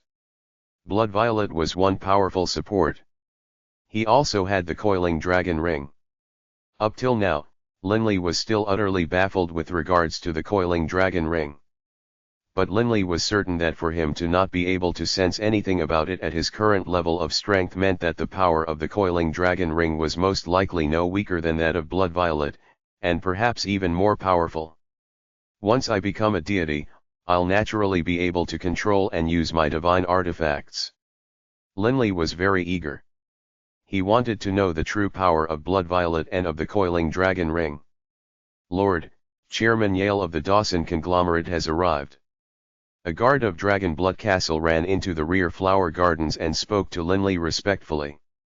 Even the quick glance he snuck at Linley was filled with a hint of worship. Yale. Linley's eyes instantly lit up. Quick, quick, invite him over. Linley immediately felt very happy. To Linley, these 3 friends he had made during his youthful days had the exact same status in his heart as his real brother, Wharton. Yale. Wharton frowned, then said to Linley, "Big bro, I forgot to tell you. 5 years ago, after the Great War began, Yale came to us and asked for us to give him the rights to purchase all of the battle captives we took. At that time, although Sina was rather unwilling, in the end, he had still agreed." Oh. Although Linley didn't understand much about managing a country, he understood what purchasing all of the battle captives meant. This wasn't something a person could do just because they had money. That's not a major affair. No need to worry about it too much. I'll just say a few things to Boss Yale about it. Linley didn't think too much about it and just spoke casually. Hearing Linley's words, Wharton didn't say anything further. At this time, they heard the sound of footsteps. Linley immediately went to the gate of the rear flower garden to greet the person, and indeed, Yale, his face all smiles, walked in. As soon as he saw Linley, his eyes lit up. "Third bro, it really is quite hard to meet you these days. I've been busy with something important. Come, let's have a seat while we chat," Linley immediately said warmly. Linley said to the nearby Wharton and Zisler, "Wharton, you guys can go rest for now. Boss Yale and I haven't met for a long time. We're going to have a nice long chat." "Oh, right. Make the arrangements for a banquet feast tonight. Yale's having dinner here tonight." Linley's original plan had been to go back into closed-door training after tonight's meal.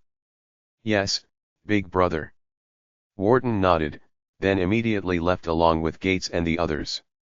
Zisler frowned as he glanced twice at Yale, but he didn't say anything as he left. The maids of the castle quickly brought fine wine and wine cups to the two. "Boss Yale, why did you want to buy all of our battle captives?" Linley asked curiously. Linley wasn't planning to interrogate him, he was just a bit puzzled. Yale intentionally put on a mysterious air. "That's a business secret." "Geez, you're going to talk about keeping business secrets from me." Linley immediately began to laugh, and he no longer raised the topic. "Your arrival is quite the coincidence. If you were a day late, I probably wouldn't have free time to spend with you." Linley felt quite moved. After all, he had just come out yesterday, and had been planning to continue his closed-door training after dinner today. There had only been a very small window of time, but Yale had just so happened to catch it. It had to be said that it was quite the coincidence. "I had some business that required me to pass nearby. When I saw Dragonblood Castle, I decided to come looking for you. I was just trying my luck. I didn't expect you'd actually be available." Yale laughed as well. "Hey, what wine is this, anyhow?" Yale suddenly frowned as he looked at his wine cup. Linley glanced at the wine bottle, shaking his head and laughing. "How should I know? My knowledge of wine isn't as deep as yours. But I imagine the wine that the servants at my Dragonblood Castle prepared shouldn't be too bad." Yale immediately began to laugh as well. "I know. You genius, spend all your time training. You don't waste any time on wine. However, although this wine isn't bad, it can't be considered exquisite either. Right, in my interspatial ring, I have a bottle of fine wine. Third bro, come, let's taste it together." As he spoke, with a flip of his hand, Yale withdrew a small bottle of wine from within his interspatial ring. Such a small bottle. Linley was somewhat surprised. "This is something which a winery which our Dawson conglomerate owns just finished refining. A single drop of this wine is 1,000 times more valuable than its weight in gold. Come, have a taste." Yale immediately poured Linley a cup, and then poured himself a cup as well. Yale raised the cup, then frowned, intentionally saying unhappily, "Third bro, what are you waiting for? Are you not going to give me face?" "Haha, Yale, how would I, the third bro, dare to not give the boss face?" Laughing, Linley raised the cup of wine. "Come, cheers." As he spoke, without hesitating at all, Linley drank it all in one swig. But only after Linley drank did he realize that Yale hadn't drank yet. "Boss Yale, why didn't you drink?" Linley laughed while berating. "You are going too far." Yale didn't reply. He just put the wine cup back on the table. His smile had disappeared, and he just looked coldly and calmly at Linley.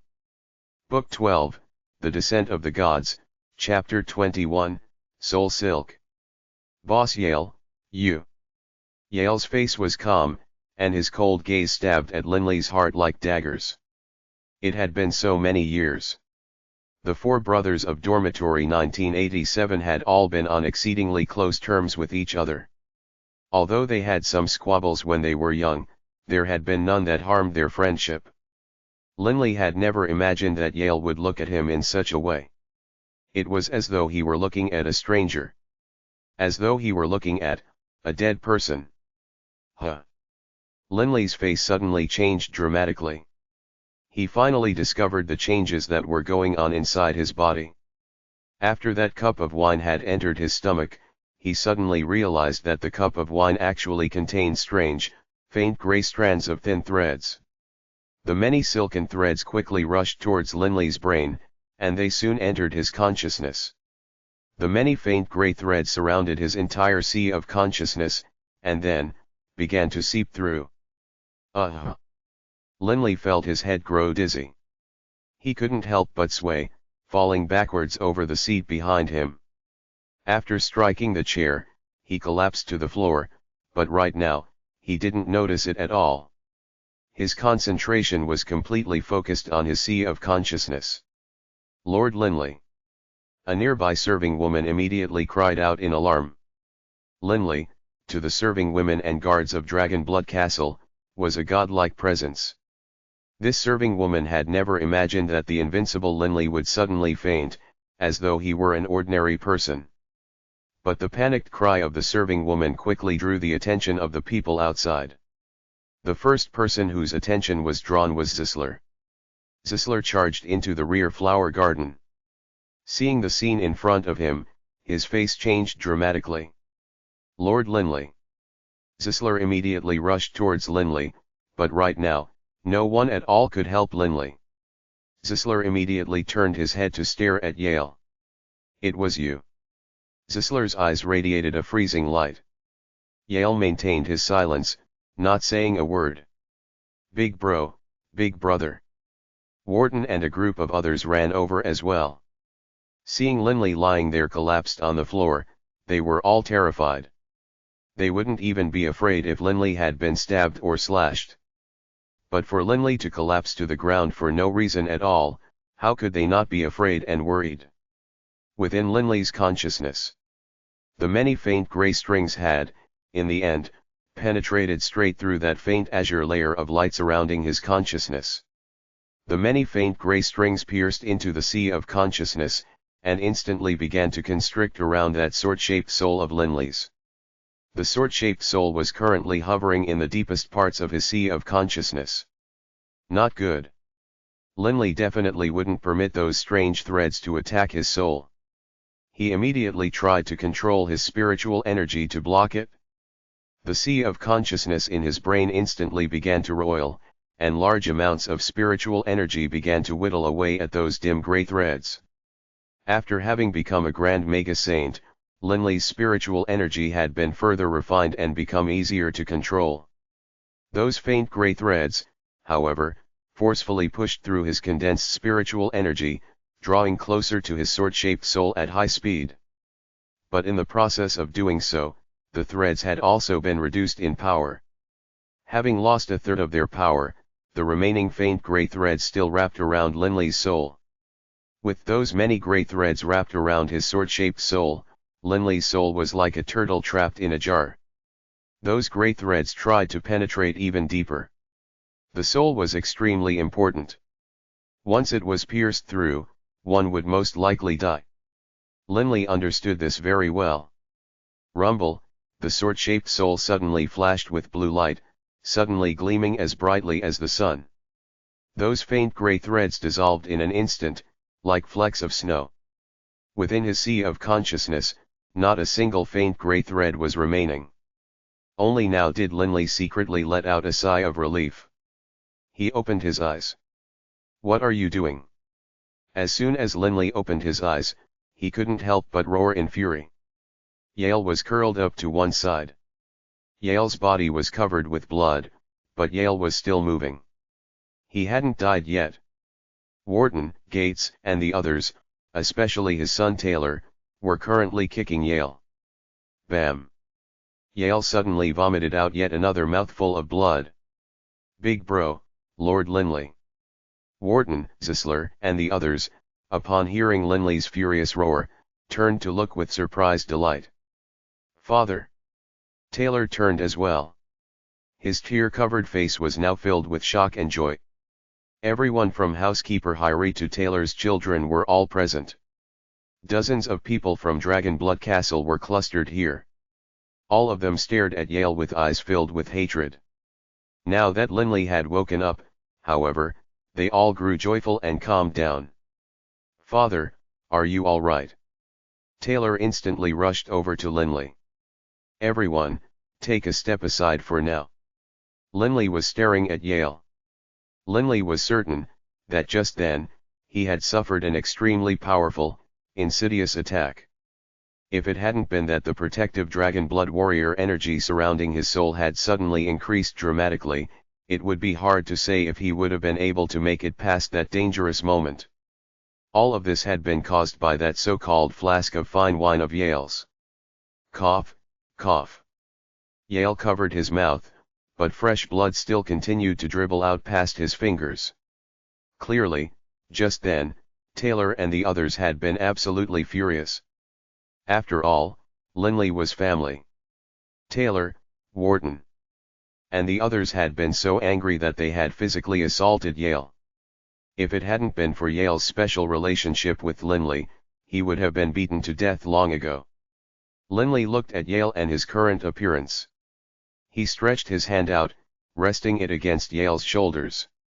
He controlled the pearl of life in his body, and as he did, a special energy filled with life force streamed out from the pearl of life, passing through his right hand into Yale's body. Yale's wounds visibly healed in front of them. "Boss Yale, tell me. Why?" Linley stared at Yale. His voice was very low. Yale's body was fine now, and he no longer coughed. He glanced calmly at Linley. "No reason." After saying these words, Yale no longer spoke. Linley's heart was as cold as ice. This was his lifelong friend. When he had broken up with Alice and had spent 11 days and 11 nights outside in the cold, Yale, George, and Reynolds had accompanied him the entire time, because they were worried about him, their friend. When he had gone to get revenge on the King of Fenley, Yale, after having learned about the matter, had done his utmost to assist him. Yale hadn't cared at all that these actions would perhaps cause offense to the Radiant Church. Once, Linley had believed that the brotherly love between the four of them would never change. But seeing the cold look currently on Yale's face, Linley's heart felt such pain. "Boss Yale. I'll call you Boss Yale one more time. Tell me, why did you do this?"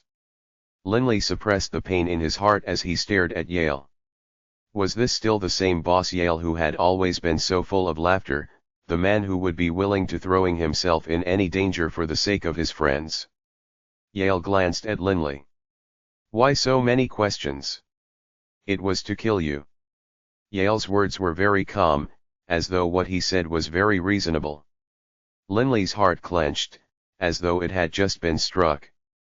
A terrible pain slowly began to spread out from his heart, so great that Linley began to shudder slightly. Linley had always been a man who deeply valued love, be it towards his wife, his children, or his friends. Linley had always believed that the relationship he had were his most priceless assets. He also believed that his brothers would never abandon him, and that their love was firm and unshakable. How could this have happened? Linley's body was shaking slightly. His eyes were filled with incomprehension and pain. Why had his dear friend betrayed him? But as he stared at that cold, calm look in Yale's eyes, Linley truly didn't know what he should say. "Big bro, this Yale wanted to kill you. Why are you hesitating? This sort of person deserves to just be killed." Wharton was currently still filled with fury, especially after having heard Yale calmly say the words, "It was to kill you." On behalf of his big brother, he felt wronged. Linley took a deep breath, letting his heart calm down slightly. "Boss Yale. This will be the last time I call you Boss Yale." Linley looked at Yale, his heart filled with stabbing pains. In his mind, he couldn't help but see one scene after another of how the four brothers had laughed happily together. "You can go." Linley turned around, no longer looking at Yale. Yale glanced at Linley, then turned and left without a word. "Big brother. Father. Lord Linley." Wharton, Taylor, Gates, Boone, and the others were frantic. Yale had wanted to kill Linley. But Linley was going to release him without punishing him at all. Remember. Do not make trouble for Yale. After all, he was once my brother. Linley, when saying the word once, felt the pain in his heart increase. "Enough. You can all leave. I want to be alone for a while." All of them looked at each other, then looked at Linley's back, which was turned towards them. And then, they all left, one after the other. In the entire rear flower garden, aside from Linley, only one person was left, Zisler. Zisler. Linley didn't turn around. You can leave as well. Lord Linley, I wonder if you would be willing to tell me what happened to your body just now. Perhaps, I can understand a few things. Zisler stared straight at Linley, his gaze firm. No need. Linley said calmly. I don't wish to discuss this matter further. Linley was currently in a terrible mood. Lord Linley, if you tell me what happened to you within your body, perhaps, I will be able to tell you why Yale did this. There is a possibility that Yale is not to blame for his actions. Zisler paused for a moment, then spoke. Linley suddenly turned around, staring at Zisler. What did you say? I said, perhaps Yale is not to blame for his actions. There might be other reasons. Zisler said. When Linley heard these words, his heart instantly became filled with hope. He truly hoped that Yale had his own difficulties, which is why he had asked Yale earlier why he had done this. But from Yale's eyes, he had seen no pain or embarrassment, only cold indifference. This caused Linley's heart to turn so cold. All right. I'll tell you. Linley immediately began to describe in detail what had happened in his body to Zisler. Of course, Linley didn't explain too much about how that special protective azure light unique dragon blood warriors possessed had increased dramatically. After all, to Zisler, what really mattered was what had been used to attack Linley. Soul Silk. Zisler's eyes instantly lit up as he heard this. So my suspicions were correct. What is Soul Silk?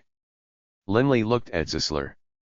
Zisler explained in detail, Lord Linley, I've had many suspicions this entire time, but now, I'm absolutely certain. I'll tell you right now that the Soul Silk is based off of necromantic magic. It is a type of poison that is specially meant to attack the souls of others. Only, the process of refining it is extremely difficult, and the requirements are very high.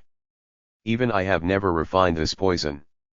Are you saying that this wine had Soul Silk inside it? Linley asked. Zisler nodded. Right. After Soul Silk has been refined, it needs to be stored in a special type of liquid. That way, the Soul Silk will be able to last for a long period of time. So the culprit behind Yale is someone who trains in necromancy. Linley's eyes lit up. Zisler nodded. Lord Linley, actually, when you informed us that yesterday that after killing those two silver-robed men, that Violet Gold Rat King, Harry, told you that the deity behind those two knew that it was the two of you who had killed the two silver-robed men, I began to grow suspicious. Because even deities can't always be casting their deific presence everywhere at all times. You suddenly killed those two silver-robed men. How could the deity behind them possibly know? But Harry was so certain that the deity knew. Thus, in my mind, there's only one possibility. That was a soul seed. Zisler said seriously.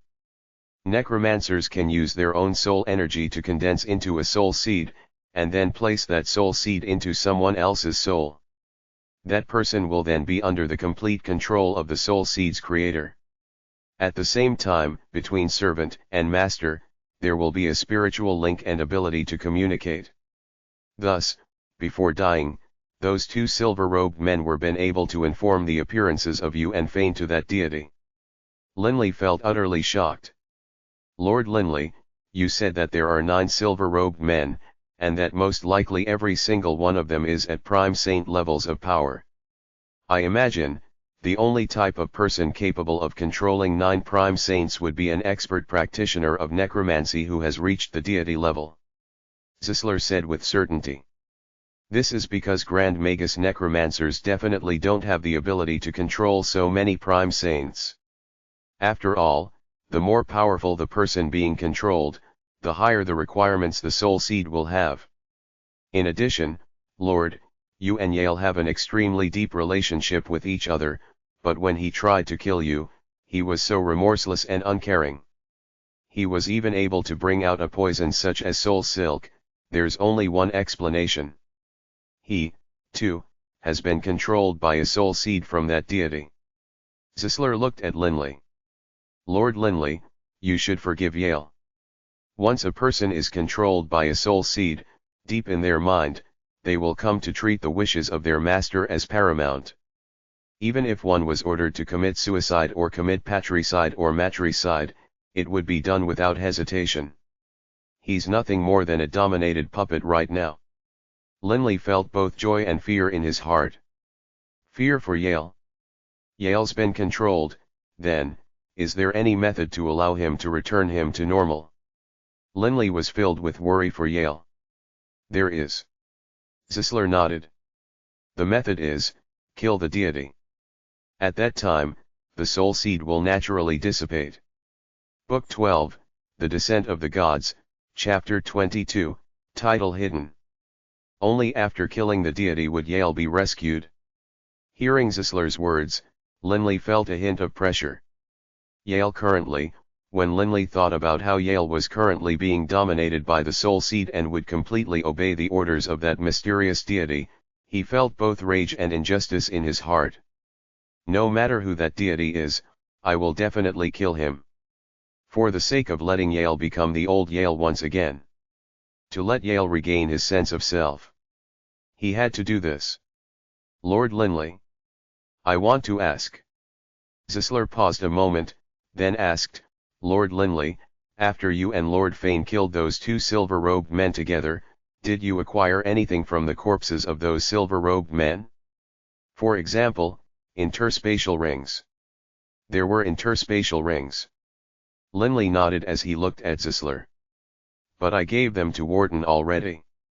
Wharton can give them to whoever he wants. What of it? Perhaps to a king of a kingdom, interspatial rings were very precious. But to an ordinary saint, they were relatively commonplace items. To an expert like Linley, it would be very easy for him to acquire an interspatial ring. Thus, he didn't care too much about the interspatial ring that he had found on the silver-robed men's corpses. They had acquired two interspatial rings from the two silver-robed men. Fane took one, and Linley had taken one. Lord Linley. It's best if you first investigate what exactly is within that interspatial ring. Zisler said solemnly. Fine. Linley listened to Zisler's advice and immediately sent someone to invite Wharton to come over. Wharton quickly arrived at the rear gardens. On the way over, he was feeling rather worried. Big Bro highly values the love he shared with his brothers. But that Yale, Big Bro must feel terrible right now. Wharton was worrying for Linley, but when he saw Linley, he discovered. Right now, Linley didn't seem heartbroken at all. Instead, he was frowning slightly, a steely look in his gaze, as though he was worrying about something. Big Bro, why'd you summon me? Wharton immediately asked. I gave you an interspatial ring, right? Have you given it to someone else yet? Linley asked hastily. Wharton laughed and said, not yet. I was planning to give it to Nina in a few days. Nina and I have been married for so long, but I've never gifted her with anything particularly precious. Have Nina come over quickly and have her bind it with blood. Let's see what's inside this interspatial ring. Linley said hurriedly. Wharton was very surprised. Why was his big brother in such a rush over this? Soon, Nina arrived. After knowing what Linley wanted, Nina very straightforwardly immediately bound the interspatial ring by blood, and then retrieved all of the contents stored within the ring at once. There were some clothes, some ore, and in particular, a crystal ball stood out. That's it? Zisler's eyes lit up when he saw the crystal ball. Linley, Wharton, and Nina were all somewhat puzzled. As far as they were concerned, the crystal ball had a bit of a strange aura, yes, but Linley and the other two had no idea what effect the crystal ball had. But Zisler knew what it was, as soon as he saw it. Zisler reached out and lifted up the crystal ball. The materials on the inside of the crystal ball seemed to be different compared to the materials on the outside of it. When the sunlight shone into the crystal ball, it would distort and then solidify within the heart of the crystal ball. Zisler controlled his spiritual energy, delivering it into the crystal ball, carefully inspecting the situation within. "This crystal ball has already been refined," Zisler said after a pause, trying to find a way to simplify what he wanted to say. "Its current purpose is now to absorb any surrounding unprotected souls within an area of 10 square meters or so. Collect souls." Linley's heart shuddered. He understood now. The Dead City events were clearly caused by the silver-robed men, who would slaughter people with one hand while holding the crystal ball in the other. Each time a person was killed, their soul would naturally be absorbed into the crystal ball. After wiping out the entire Blue Lion City, nearly 100,000 souls would have been absorbed. "What is the purpose of collecting souls?" Wharton said in astonishment. Wharton and Nina both felt a sense of great shock. Zisler explained, "The collecting of many souls, first of all, because necromancy comes from the overgod of death. Generally speaking, those who train in necromancy are able to become deities. They mostly train in the edicts of death, and the edicts of death contain much regarding the usage of souls. By amassing a large amount of souls, one can execute some special attacks." Zisler explained. The edicts of death. It really is. Even Linley felt rather uncomfortable. He knew of the 7 elemental laws of earth, fire, water, wind, lightning, light, and darkness. He also knew that death, destruction, life, and fate were 4 types of edicts. Edicts and laws were 2 different concepts. The edicts were the rules which governed the functioning of the entire universe. As for the edicts of death, training in them focused on death. The biggest purpose of amassing so many souls is to refine them and absorb them to increase one's own soul in power. Zisler's words never ceased to amaze. Strengthen the power of one's own soul. Linley was truly stunned. In the past, Dylan had told Linley that there were 2 options to becoming a deity. The second option was to form a clone deity body around the divine spark, which would represent that one's soul was being split in half. The soul was the most basic element to any living creature. Upon becoming a deity's body, once destroyed, could instantly be reformed from energy. But if the soul was destroyed, then one would definitely die. While one trained and grew stronger, one's soul would slowly grow stronger as well. Refine a large amount of souls, then absorb them to strengthen one's own soul. Linley felt this was simply inconceivable. Right. Only, refining souls is simply too hard. Zisler sighed. It requires a thorough understanding of souls. Even I am not capable of doing such a thing. I imagine that a deity who trains in the way of death will be capable of doing this. But most likely even other deities who train in different laws will find it very hard to do this. Linley nodded to himself. Refining the souls of others to strengthen one's own soul. This ability was simply too monstrous. If any ordinary demigod was capable of it, that would be too ridiculous. From the sound of it, even deities capable of doing this were extremely rare. I think that I already have a good idea as to where that deity is currently located," Zisler said. Linley's eyes instantly lit up. Zisler said calmly, putting all the pieces together, such as Yale asking to buy so many battle captives, or those silver-robed men destroying cities and collecting souls, clearly, this deity is desperately in need of souls. As for this deity's location, I imagine that he is located in the place where those battle captives are being delivered to. Linley agreed with this point as well. We also know that the excuse the Dawson conglomerate gave us for the reason why they are buying so many slaves is because they are excavating an enormous secret mine, with the location being within a mountain range near the southern edge of our Barbaric Empire. Within that mountain range, there is a large valley, where one of the branches of the Dawson conglomerate are located. I think, that deity is probably there. Zisler guessed. Zisler's lips revealed a hint of an evil smile. Not just that. For Yale to be able to arrive so quickly, Lord Linley, you killed that silver-robed man just last night, but Yale arrived right away today. I expect that last night, Yale received the order from that deity to come deal with you. Linley nodded slightly. Yale isn't a saint. He has to ride a flying magical beast. First, he needs to go to the deity to retrieve the soul silk poison, and then make haste to Dragon Blood Castle. He only spent 10 or so hours, and how fast can a flying magical beast be? Thus, that deity is definitely within a few thousand kilometers of us. Otherwise, there is no way Yale would be able to make haste to Dragon Blood Castle so quickly. The only large branch of the Dawson conglomerate within a few thousand kilometers of us is that valley. Zisler was very certain. Right. Linley nodded slightly. Wharton, Zisler, Nina, all of you can go rest. I'm going to immediately begin training. Big bro, are you in that much of a hurry? Wharton was somewhat surprised. After all, Linley had said that they would have dinner together, and he would only go back into training after dinner. What sort of a mood do you think I am in? Enough.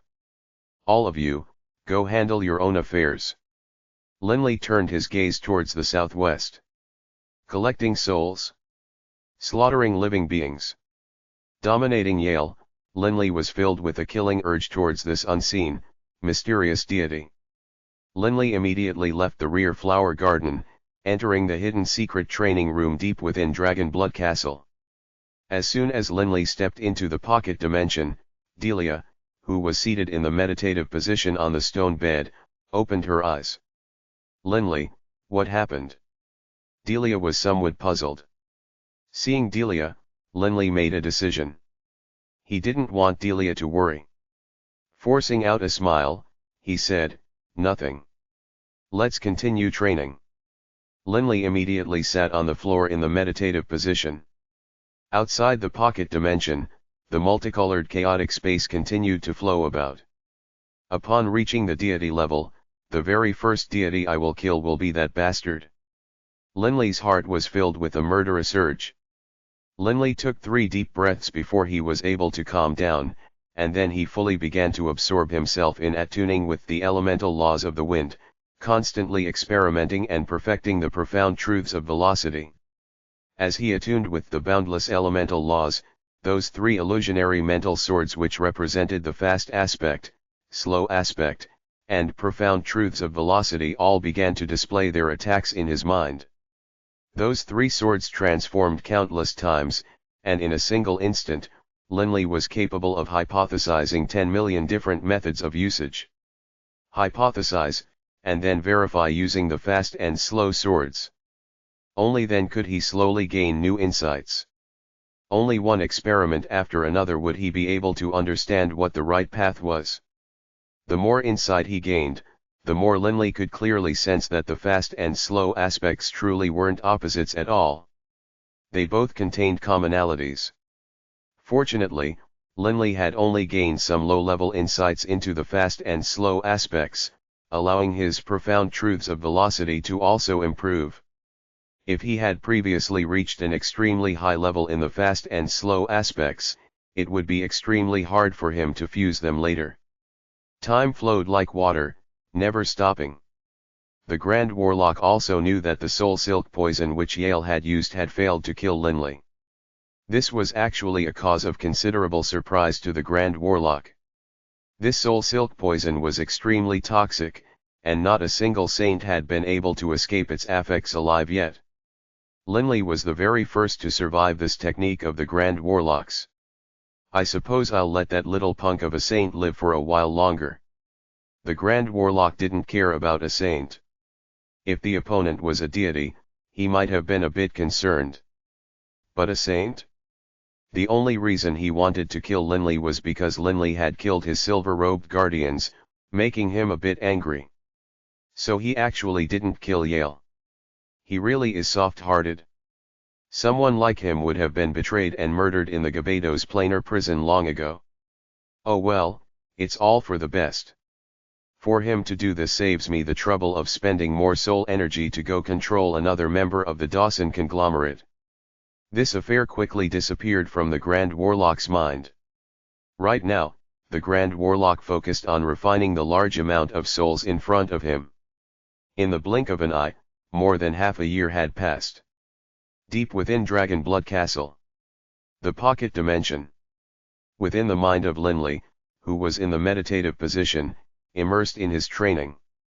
Those three illusionary swords continued to display themselves again and again, representing yet another mystery of the profound truths of velocity. Here it comes. Linley's mind and soul began to naturally, clearly sense, that he had just crossed beyond a certain boundary. The boundary between saints and deities. Linley opened his eyes and raised his head. Rumble. A thunderous, soul-shaking energy suddenly descended, completely enveloping Linley within it. The area around Linley all distorted, seemingly separating Linley from the nearby space. Linley's entire body was raised into the air. His body was not under his control at all as he levitated upwards. How terrifying! Linley could sense that enormous, boundless, ancient, unique energy. To be more specific, it was the presence of something like a law or an edict. In front of this presence, Linley felt as though he were nothing more than an ant. This should be the natural edict which determines whether one is to become a deity or not. Linley's heart was utterly shaken. TL note, the title for this chapter is Linley Becomes a Deity. Book 12, The Descent of the Gods, Chapter 23, The Elemental Sea. The terrifying natural laws descended, and even Delia, who was training on the stone bed, was awakened and shocked. She stared in amazement at Linley, who was hovering in mid-air. That unique aura emanated from him, and in an instant, Delia realized what was happening. Linley is about to become a deity. Although Delia had never seen anyone else become a deity, she could sense the presence of that enormous, boundless natural law. Naturally, she could guess what was going on. At this moment, Linley didn't need to do anything at all. A unique energy swept directly into Linley's mind, surrounding Linley's soul. In this moment, all of the secrets of Linley's soul were laid bare. Naturally, the profound truths of velocity which Linley trained in were also completely laid bare before this unique energy. Crackle. In the air above Linley's head, an energy aura that contained the laws began to form, while at the same time, wind elemental essence also rapidly began to coalesce there. Large amounts of natural elemental essence began to charge into the pocket dimension from the chaotic space outside, focusing on that point. What is this? Linley was somewhat puzzled. But shortly, the natural elemental essence dispersed, and a black gemstone which was emanating light green light was now hovering directly above Linley's head. It was a wind-style demigod spark. In that instant when this divine spark was formed, it automatically became connected to Linley's soul. Because this divine spark was formed from Linley's spiritual aura, it was completely matched with Linley. Infusing someone else's divine spark, even if the fusion was complete, it couldn't match one's own divine spark, which was naturally formed in accordance with one's own soul by the natural laws. Divine spark. Raising his head, he stared up at that divine spark hovering above his head and glowing with light green light. Linley's heart was filled with excitement. When he was young, under his father's tutelage, Linley's goal had only been to recover his ancestral heirloom. He had never imagined that he would become a deity. A deity, like the war god or the high priest. In addition, he became a deity through relying on his own power, and not through fusing with a divine spark. Finally, I've become a deity. Linley had a hint of a smile on his face. At this moment, Linley's soul was naturally filled with some certain knowledge. The natural laws are currently waiting for me to choose to keep the divine spark outside of my body, or take it into my body. If he hadn't been informed by Dylan of this choice in advance, Linley wouldn't have known what the difference was between these two choices. Perhaps he would have found it hard to decide. But now, without hesitating in the slightest, Linley controlled the divine spark to hover next to him. Ah! Linley suddenly let out an uncontrollable scream of agony. An enormous, ripping pain filled Linley, causing all of his muscles to spasm and distort.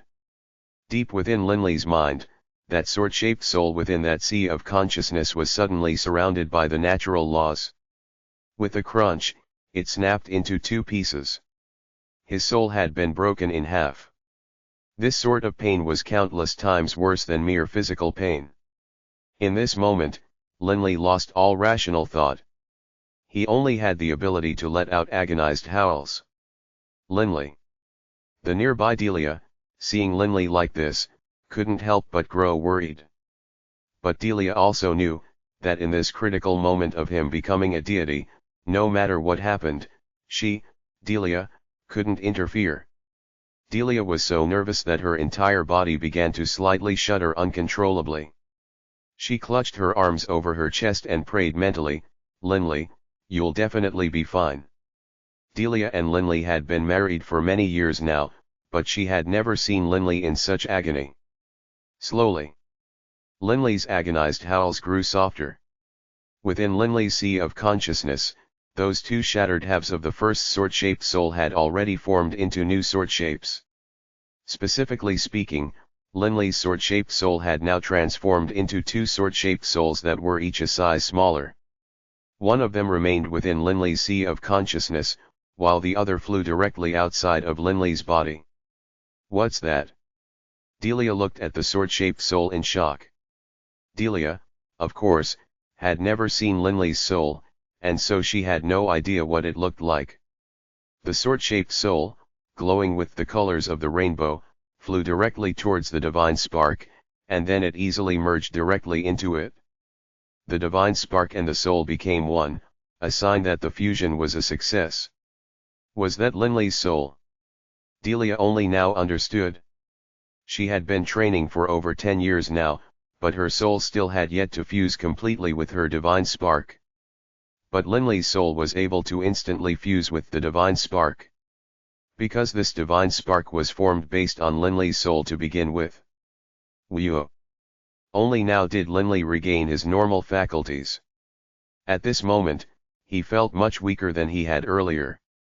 The splitting of his soul had caused tremendous damage to it. Perhaps even his ability to mentally envision and hypothesize regarding the elemental laws had become only a fraction of what it had previously been. However, for the sake of being able to continue to train in the profound truths of the earth, Linley had to make this choice.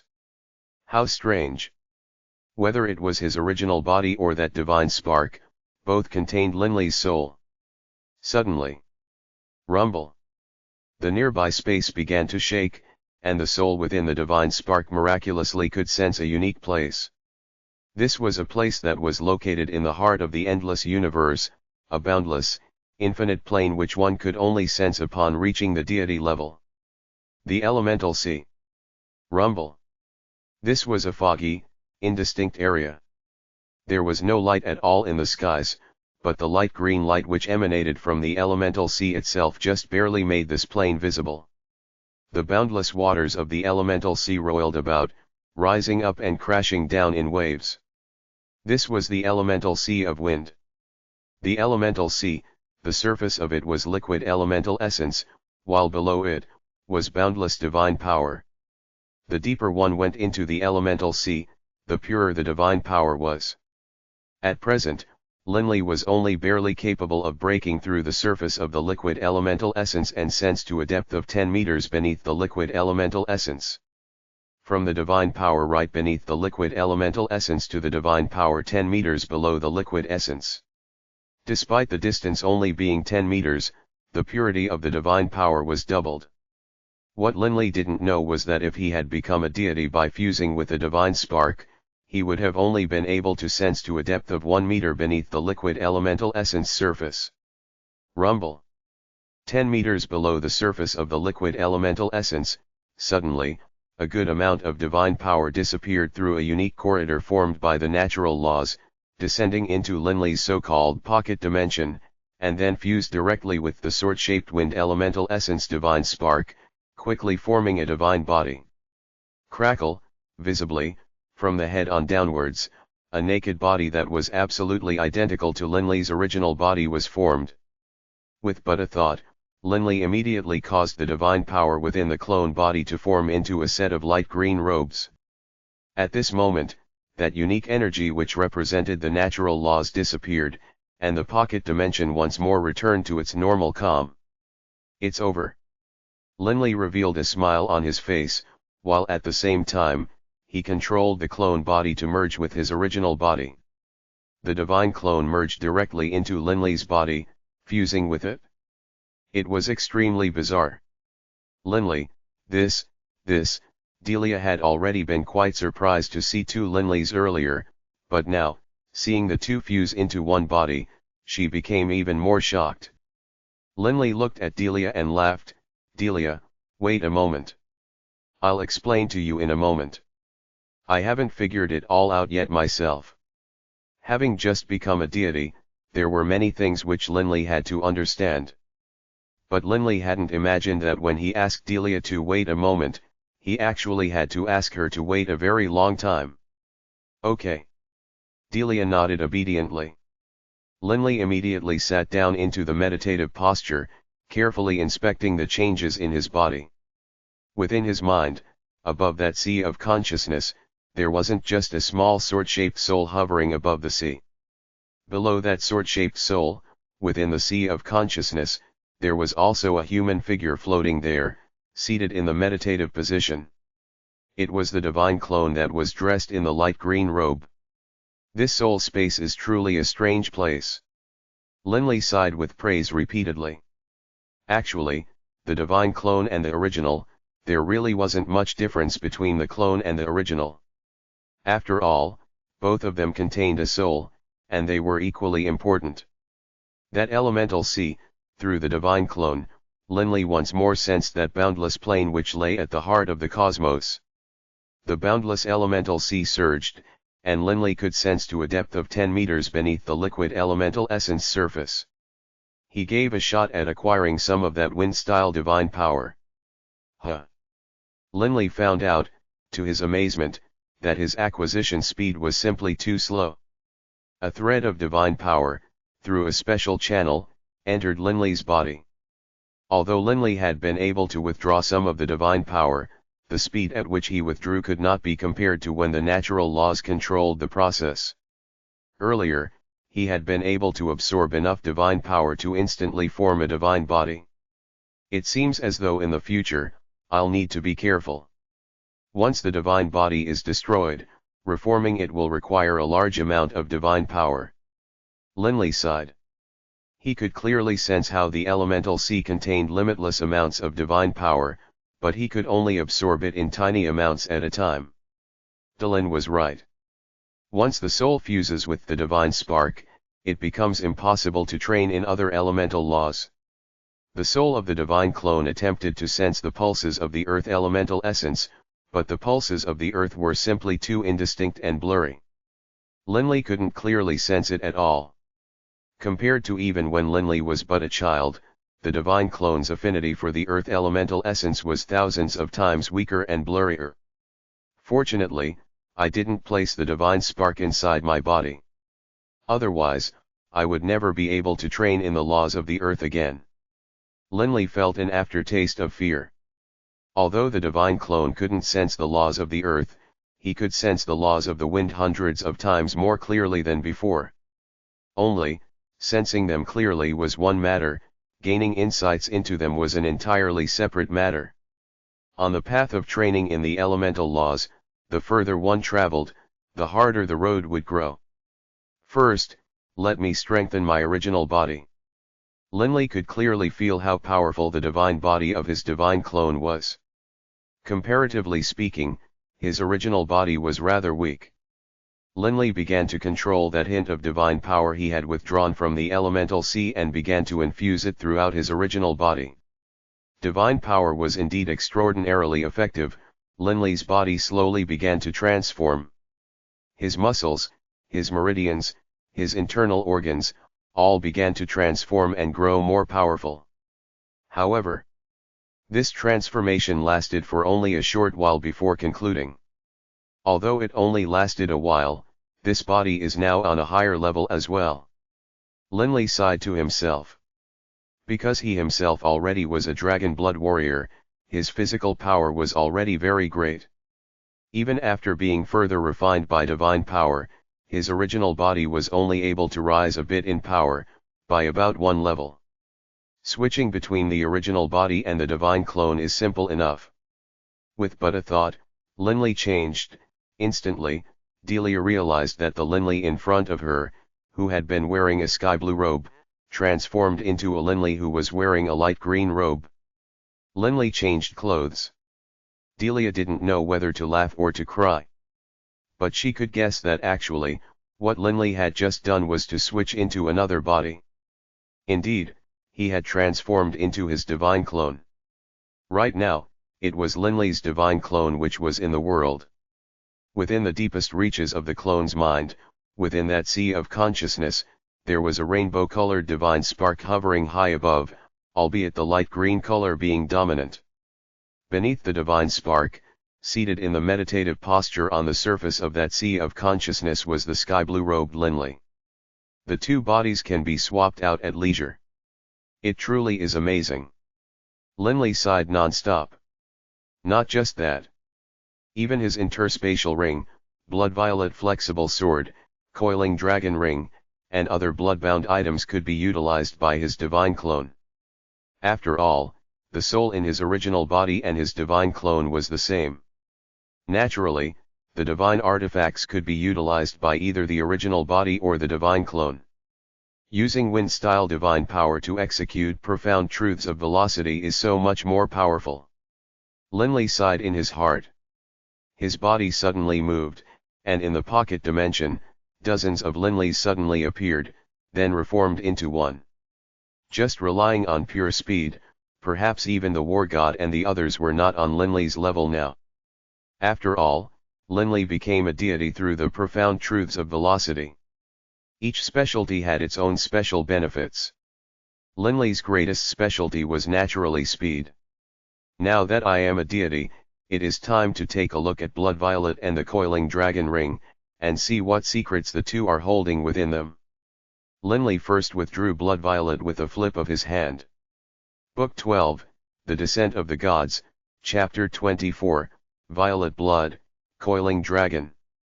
The wind-style divine power in his body seeped into Blood Violet. Out of nowhere, the edge of Blood Violet became covered with a thin spatial edge, while at the same time, that faint bloody aura began to circulate on top of Blood Violet while letting out a non-stop humming sword song. Linley, stop, quick, stop. Delia hurriedly called out. Linley immediately stopped using his divine power, turning to look at Delia in confusion. Delia, what is it? Delia's face was ashen. She stared at Blood Violet in terror, saying in astonishment, that sword, just now, it? What happened? Quick, tell me. Linley asked. Delia's face slowly returned to her normal color, but she was still filled with the aftertaste of fear. Just then, when Blood Violet let out that humming sword song, for some reason, I felt my soul begin to shudder, and the energy in my body began to run wild. It was as though my body was somewhat losing control of itself. Linley's eyes were filled with surprise and delight. To Linley, that humming sword song sounded very ordinary. He hadn't imagined that others would be affected by it in such a way. Linley, can you make Blood Violet not emit that humming sword song? I can't take it. Delia said apologetically. But Linley knew that it was his fault. He hurriedly said, Delia, don't worry, I won't let Blood Violet make any noise again. Linley was still quite surprised and delighted at what had just happened. Actually, just looking at the spatial edge which had appeared on the surface of Blood Violet, he was already delighted. He hadn't utilized any laws, just divine power, but Blood Violet had already become so incredibly sharp. Divine artifacts truly do require divine power in order to reach a truly high level of power. In the past, I was only relying on Blood Violet's material strength to do battle.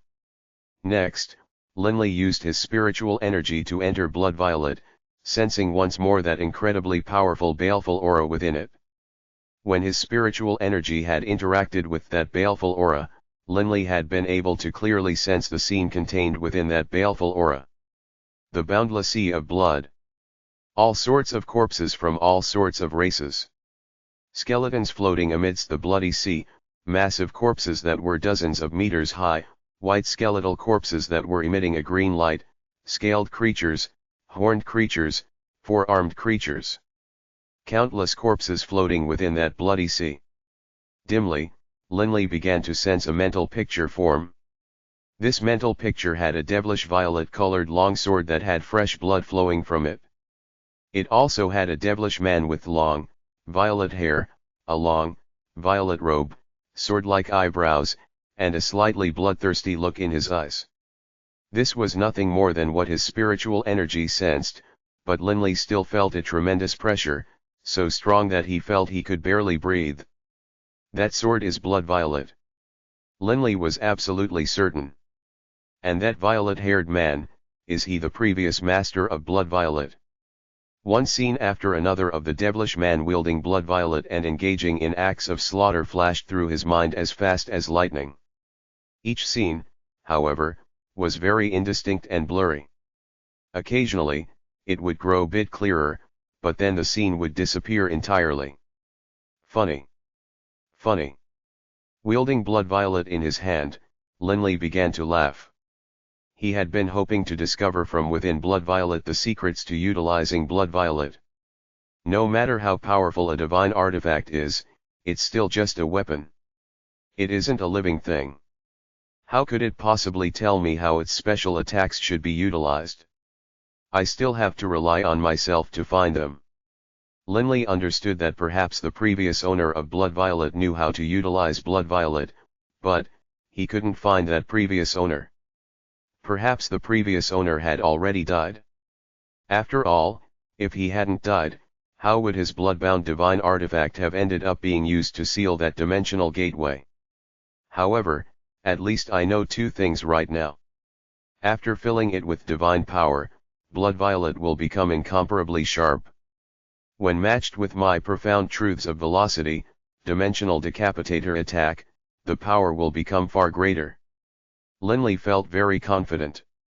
In addition, that humming sword song actually has the power to shake someone's soul and to affect others in such a way.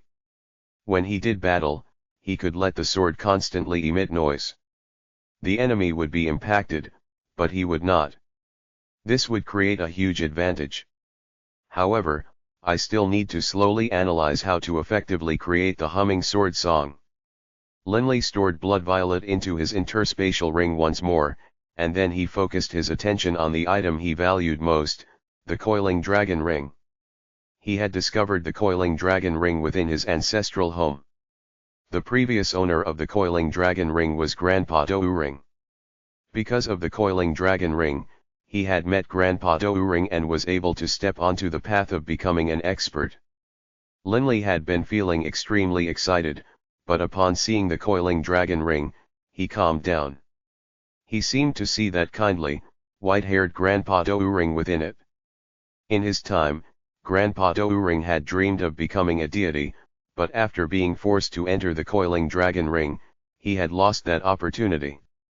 He had thus cultivated and trained Linley, hoping that Linley would be able to reach the highest peaks. Grandpa Douring, today, I have finally reached the deity level. Linley sighed softly in his heart.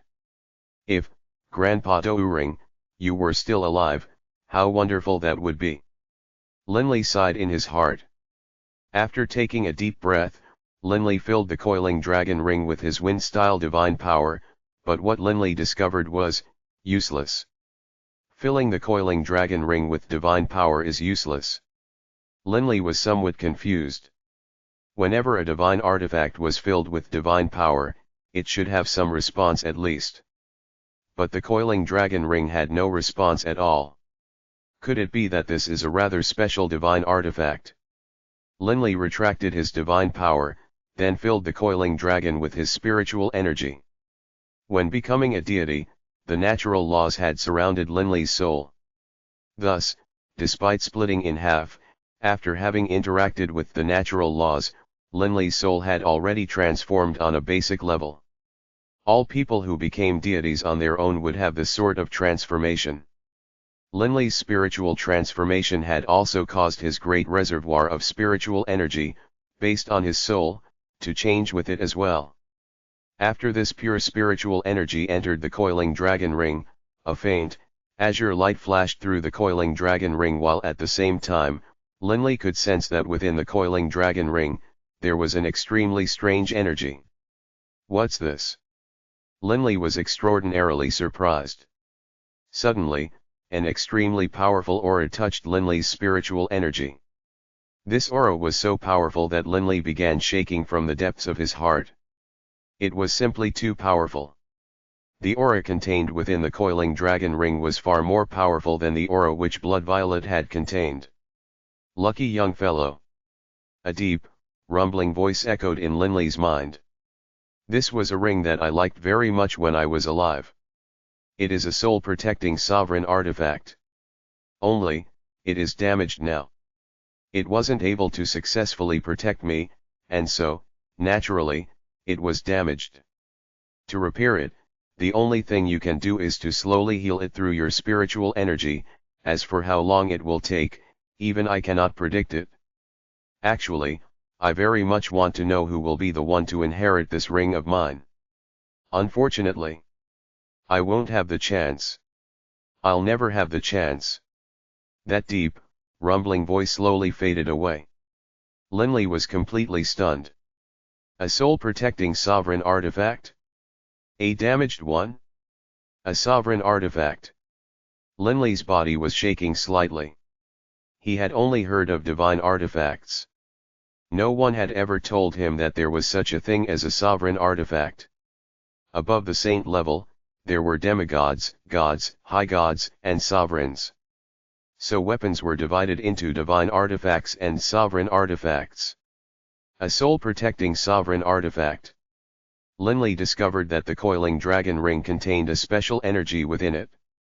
Since it is a soul-protecting artifact, then, Linley immediately controlled this unique energy, having it enter his soul. Instantly, a huge, translucent membrane of energy, shaped like countless scales, suddenly formed around his sea of consciousness, including his divine spark and his original body. This translucent membrane contained within it an aura of spiritual energy. The scaly membrane should have been formed from spiritual energy type power. Only, in the center of this translucent membrane, there was a hole, as though it had been cut apart. Damaged. It truly is damaged. Linley sighed to himself. The most important thing to a deity was his soul. A soul-protecting divine artifact was naturally precious. As for a soul-protecting sovereign artifact, that was something one couldn't even hope to gain. Unfortunately, this one was damaged. For example, that soul silk attack encapsulated one's entire soul. Once a large amount of soul silk gathered there, it would definitely be able to flood through into his consciousness through that gap. Although the other areas of this translucent membrane were durable, with such a gap in it, the value of it would drop dramatically. Use spiritual energy to repair it? Linley laughed bitterly. He could guess that the deep, rumbling voice was most likely that of a sovereign who had then passed away. As for this soul-protecting sovereign artifact, it was broken through and damaged. That voice was perhaps nothing more than some information which the deceased sovereign had left behind. But of course, perhaps it wasn't a sovereign. It wasn't necessarily only a sovereign who could be in possession of a sovereign artifact. Even that expert had no idea how long it would take to repair it. It definitely must take a very long time. Linley tested fusing his spiritual energy into that scale-like membrane. Instantly, a large amount of his spiritual energy entered the membrane, passing through even the gap. At the same time, a large amount of spiritual energy began to try and patch the gap. This patch formed from Linley's spiritual energy was able to stop up the gap. The defensive strength of the patch my spiritual energy made is definitely very low. However, Linley discovered that as he constantly used his spiritual energy to nourish this translucent membrane, the strength of the patch he had over the gap was slowly rising as well, gaining in strength. Only, the speed of the increase was simply too slow.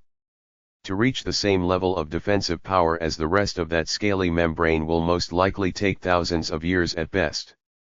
Linley shook his head, sighing. Still, right now, all I need to do is focus my spiritual energy on defending that little gap, and I can ignore the rest. This does indeed allow my soul defense to rise dramatically. In terms of power, this damaged soul-protecting sovereign artifact was actually inferior to an ordinary soul-protecting divine artifact.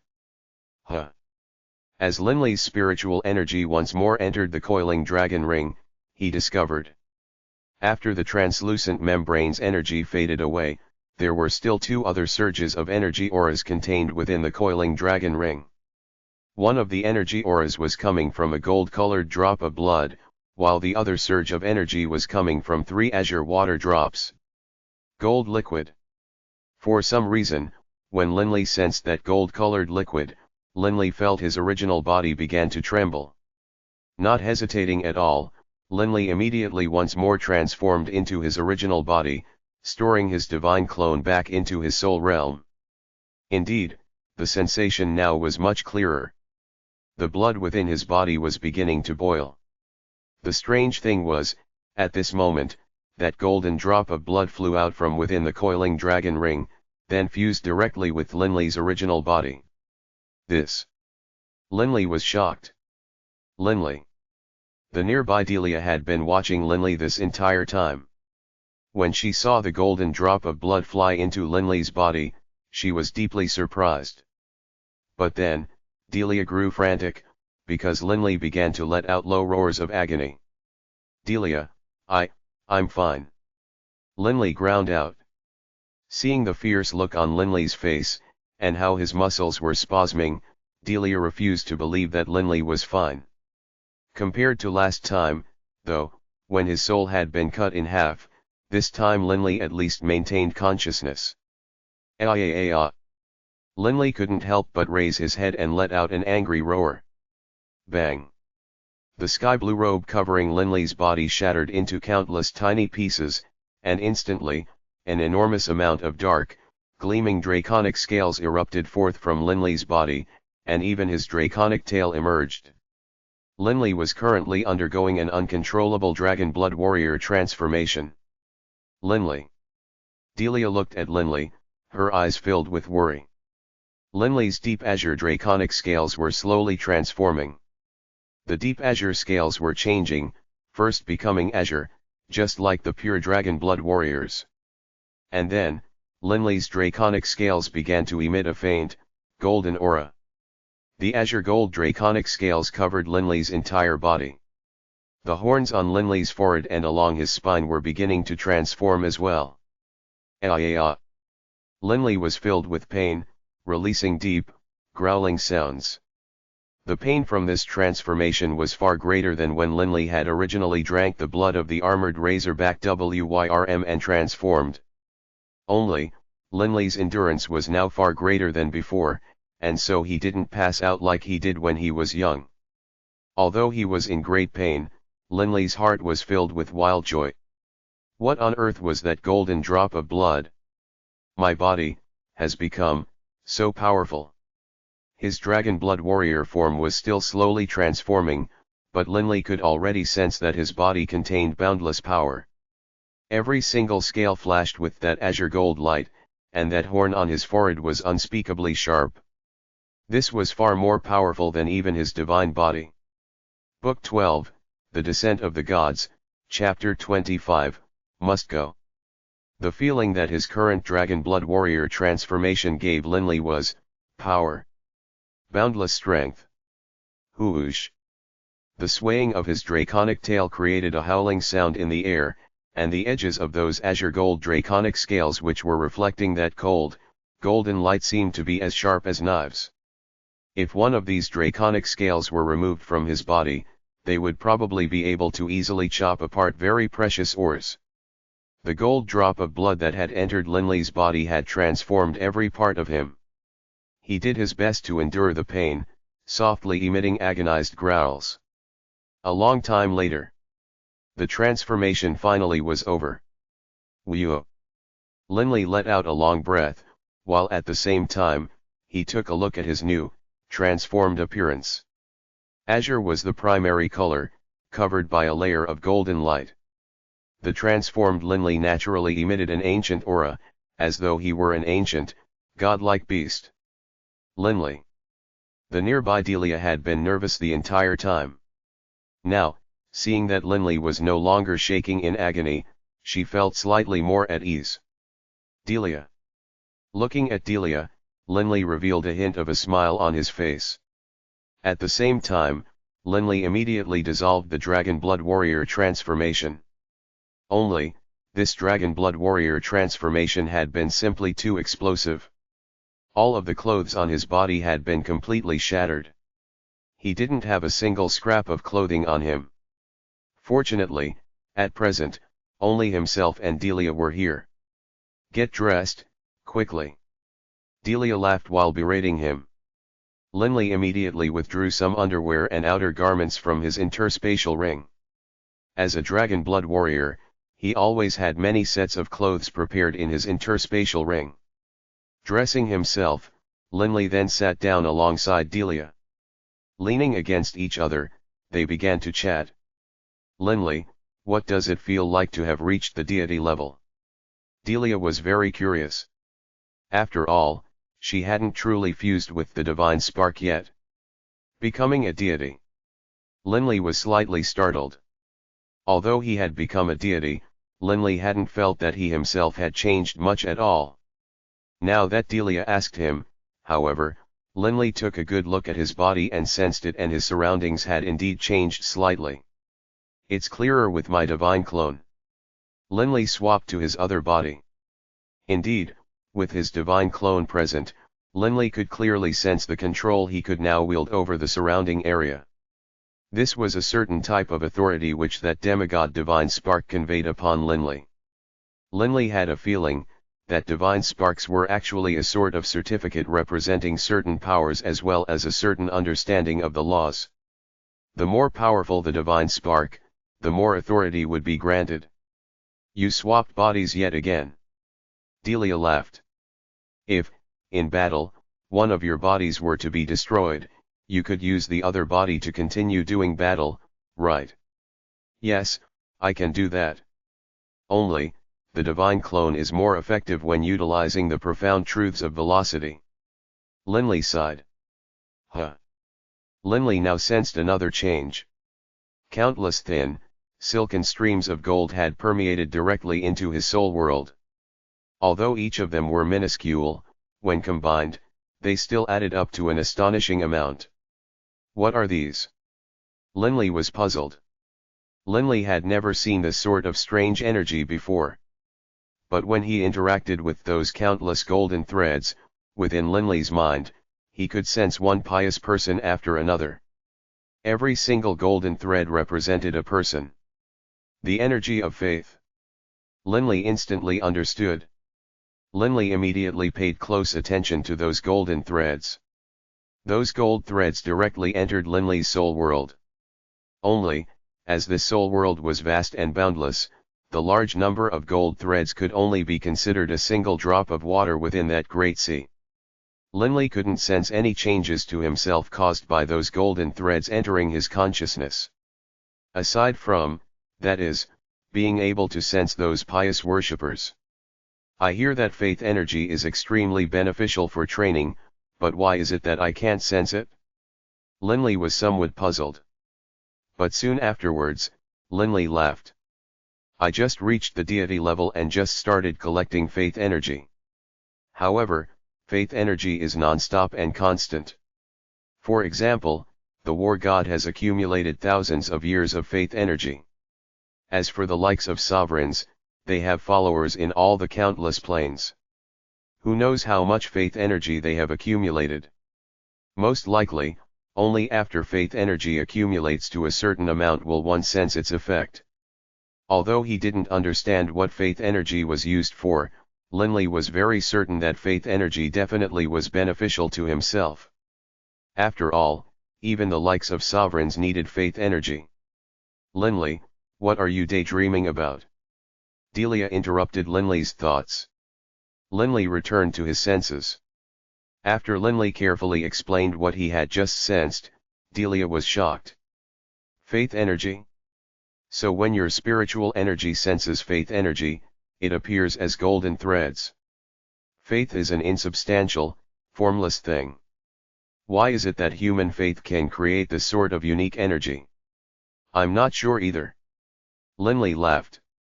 "Delia, in 2 days, I'm planning to head out." "Right. You've already reached the deity level. There's no need for you to keep working so hard." Delia nodded. "No.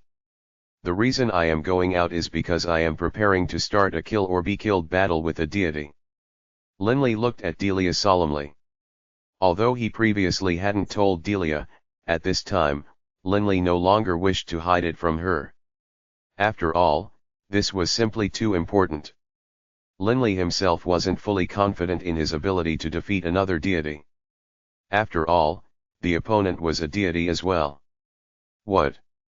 Delia was instantly so shocked that her eyes turned round. "Linley, you are going to battle against a deity?" "Who?" "The war god. The high priest." Delia instantly grew worried and frightened. Linley had just become a deity. It was too dangerous. "No, not them." Linley, facing the look in Delia's eyes, felt a hint of guilt in his heart. After all, in this battle against the deity, it would be wonderful if he won, but if he lost, wouldn't it have been terribly unfair to Delia? "Then who is it? Why do you have to engage in a battle to the death?" Delia said hurriedly. "Could it be that this is an unavoidable battle?"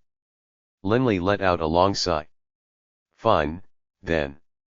I'll tell you the truth, Delia." Linley immediately described Yale's situation in full to her. He started from Yale's out-of-character desire to have sole rights to buy the battle captives of the Empire, all the way to the point where Yale came to use poison to try and kill Linley, as well as Zisler's hypothesis. If he didn't kill that deity, Yale would forever remain a puppet. In addition, at this period in time, that deity was in a badly wounded state, and was also busy. In a few more years, that deity would have recovered his strength, and he wouldn't be able to find another good opportunity. Most importantly, he could afford to waste time, but Yale couldn't. Who knew when that deity would once more send Yale out to be sacrificed? If Yale truly were to die, Linley would probably blame himself for the rest of his life. Linley. After hearing everything, Delia wanted to say something, but she couldn't get it out. She didn't want Linley to risk himself, but she understood Linley's personality very well. Linley could, for her sake, throw away everything, including his own life. But for the sake of Wharton, Yale, Reynolds, and the others, Linley could do the same. "Delia, don't worry. I still have some reason to be confident," Linley said. "What reason?" Delia hurriedly asked. She hoped that Linley could explain it to her and give her an answer that would put her at her ease. A person's battle strength is based on their personal ability as well as their weapons. "Delia, this blood violet sword of mine should be an extremely powerful type of divine artifact," Linley explained. "In addition to that, Delia, you need to remember that I have 2 bodies, my original body, and the clone." Linley rubbed Delia on her shoulders and said seriously, "Delia, I can guarantee to you that if one of my bodies is destroyed, I will immediately choose to retreat." Delia had a hint of bitterness on her face. She understood what Linley meant. Actually, the loss of either of Linley's bodies would be a huge blow to him. If his original body was destroyed and his soul dispersed, then, Linley would never be able to train in any other laws again. He would only have that wind-style divine clone. But if the divine clone was destroyed and its soul was dispersed, then it would be lost forever, and in the future, he would never again be able to train in the laws of the wind. Even if he managed to gain insights, he wouldn't receive the acknowledgement of the universe again, and he wouldn't be given another divine spark. From the look in Linley's eyes, Delia could tell that he had already made his decision. Fine, then. Delia took a deep breath, staring at Linley. But Linley, you have to promise me that you will remember what you said to me today. If one of your bodies is destroyed, you have to immediately give up. You can't let yourself die. You have many other friends and family members aside from just Yale. Linley and Delia looked at each other. I promise. Dragonblood Castle. The main hall. Right now, there were many people gathered here. Linley becoming a deity was a source of great excitement to everyone, but the vast majority of them didn't know that when nightfall came, Linley would secretly head out to the Dawson conglomerate's branch and to seek out and engage in a deadly battle with that deity. But of course, a few people did know. 2 people. One was Wharton. The other was Zisler. When nightfall descended, the 3 of them were hovering in the air above Dragonblood Castle. Big bro, you absolutely have to be careful. Wharton was very much against Linley going to battle that deity, but he knew Linley's temperament. All he could do was try to make sure Linley was cautious. Big bro, don't forget that there are many people here in Dragonblood Castle who are waiting for you. Linley nodded slightly. Zisler also said seriously, Lord Linley, this deity trains in the ways of death. And he will be most highly skilled at soul-based attacks. You must be careful. His weakness should be in close combat. If you can engage him in close combat, your chances of victory will be very high. Both Zisler and Wharton were actually very worried. Don't worry. Nothing will happen to me. Linley was filled with confidence in himself. After smiling towards the 2 of them, Linley immediately began to fly in the southwest direction. In an instant, he vanished into the horizon, his speed so fast that it would astonish anyone. Just judging from his speed alone, Big Bro should be fine.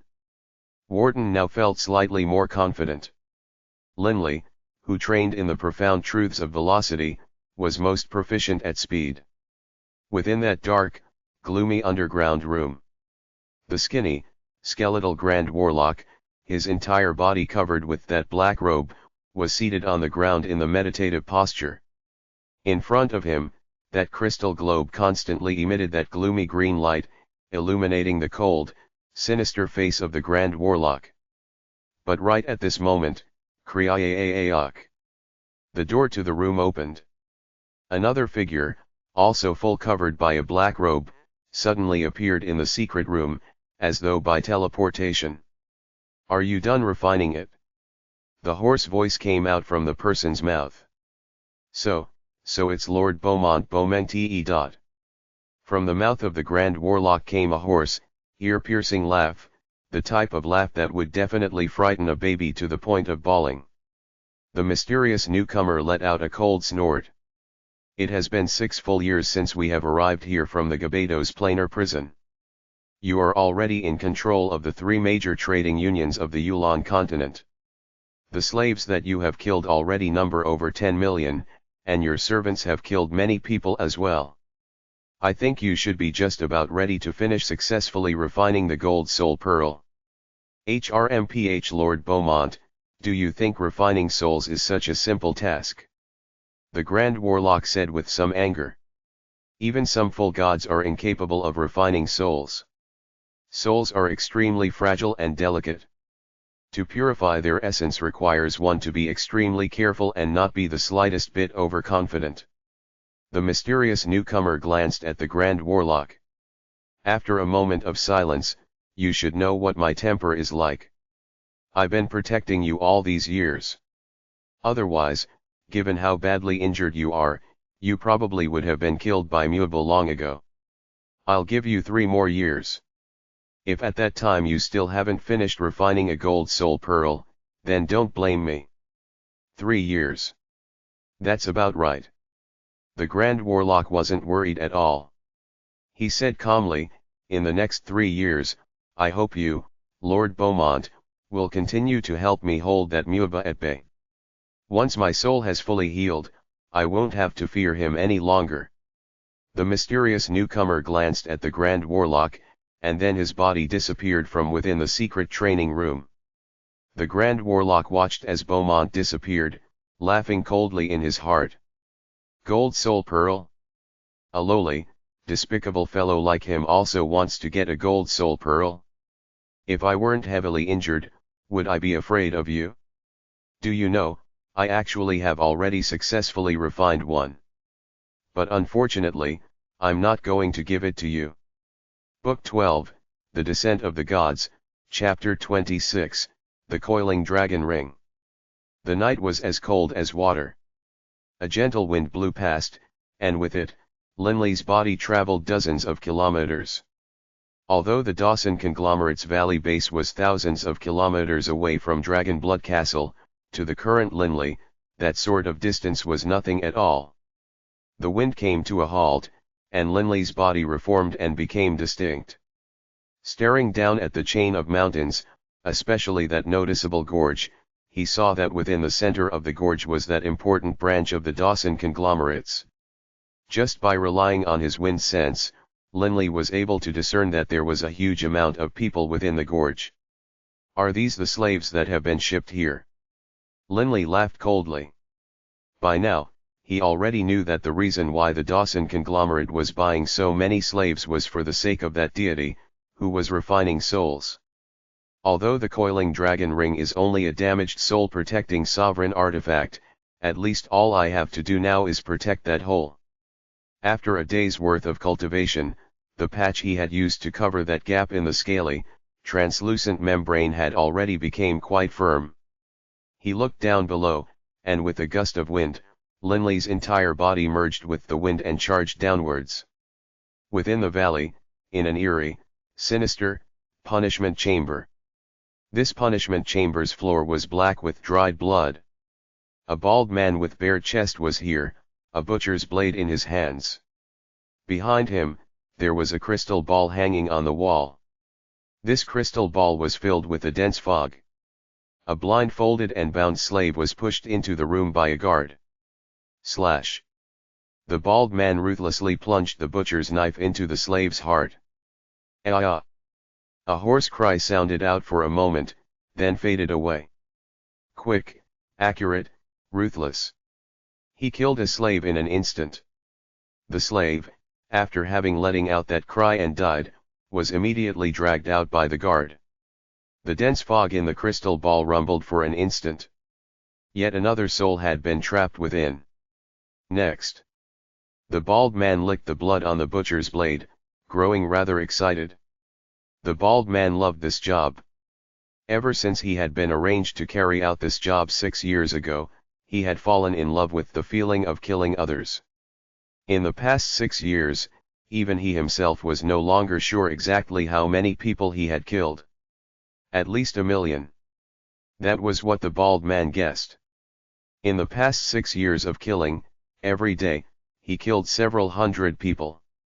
Sometimes, even as much as 1,000. Over 6 years, the number of people he had killed was more than 1 million. Within the valley, there were quite a few people in his line of work. Although the bald man wasn't sure about the exact figures, he himself knew that there were at least 6 other butchers. The fog in this crystal ball should be dense enough by now. The bald man turned and glanced at it. He was already quite experienced. After having killed so many people each day, he knew exactly how dense the fog would have grown. But when he turned, he suddenly discovered. The crystal ball had become incomparably clear, without a hint of fog within. Ah! The bald man was so frightened that his forehead and back instantly were covered with sweat. What's going on? Why is there nothing? Impossible. Impossible. No one is near here. The bald man, despite being normally fearless, was now so frightened that he was trembling. The souls in the crystal ball had all disappeared. Not just in the bald man's punishment chamber, all of the souls in all of the punishment chambers had suddenly disappeared as well. Linley had descended into the valley, and was standing near a large tree. This, what is this? Linley was shocked. Through the coiling dragon ring, he could clearly sense that within the radius of a kilometer, there were 20 places with a large amount of souls that were clustered together. Right, he sensed it through the coiling dragon ring. Why are there so many souls here? Linley frowned. He understood. These definitely were the result of the machinations of that deity. Constant killing, constant collection of souls. HRMPH. He killed so many people in a single day. After several years, how many have died? Linley felt shocked just thinking about the numbers involved. This deity, what has he resorted to, in order to collect so many souls? Linley indeed had no idea.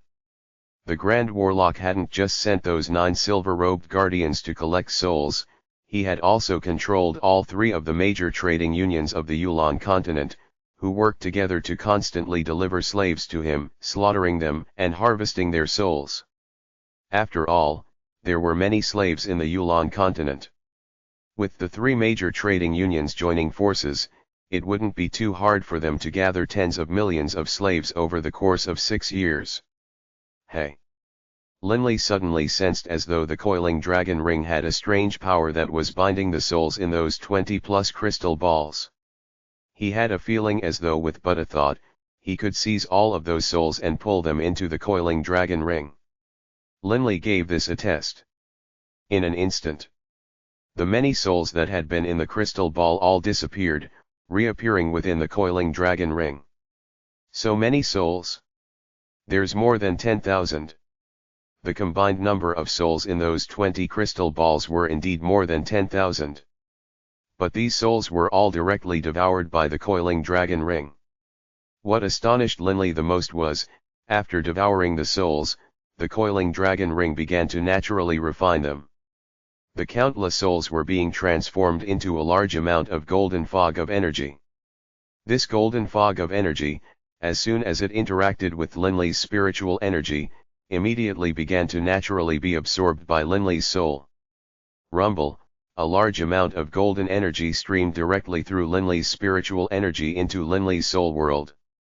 Zisler said that once one reaches a certain level of understanding with regards to souls, one can refine souls and then absorb them to strengthen one's own soul. Seeing this, Linley began to understand. So this coiling dragon ring can draw souls and also naturally refine them. When those golden fogs of energy drew near to the sword-shaped soul, the sword-shaped soul absorbed these golden fogs as though it were drinking water.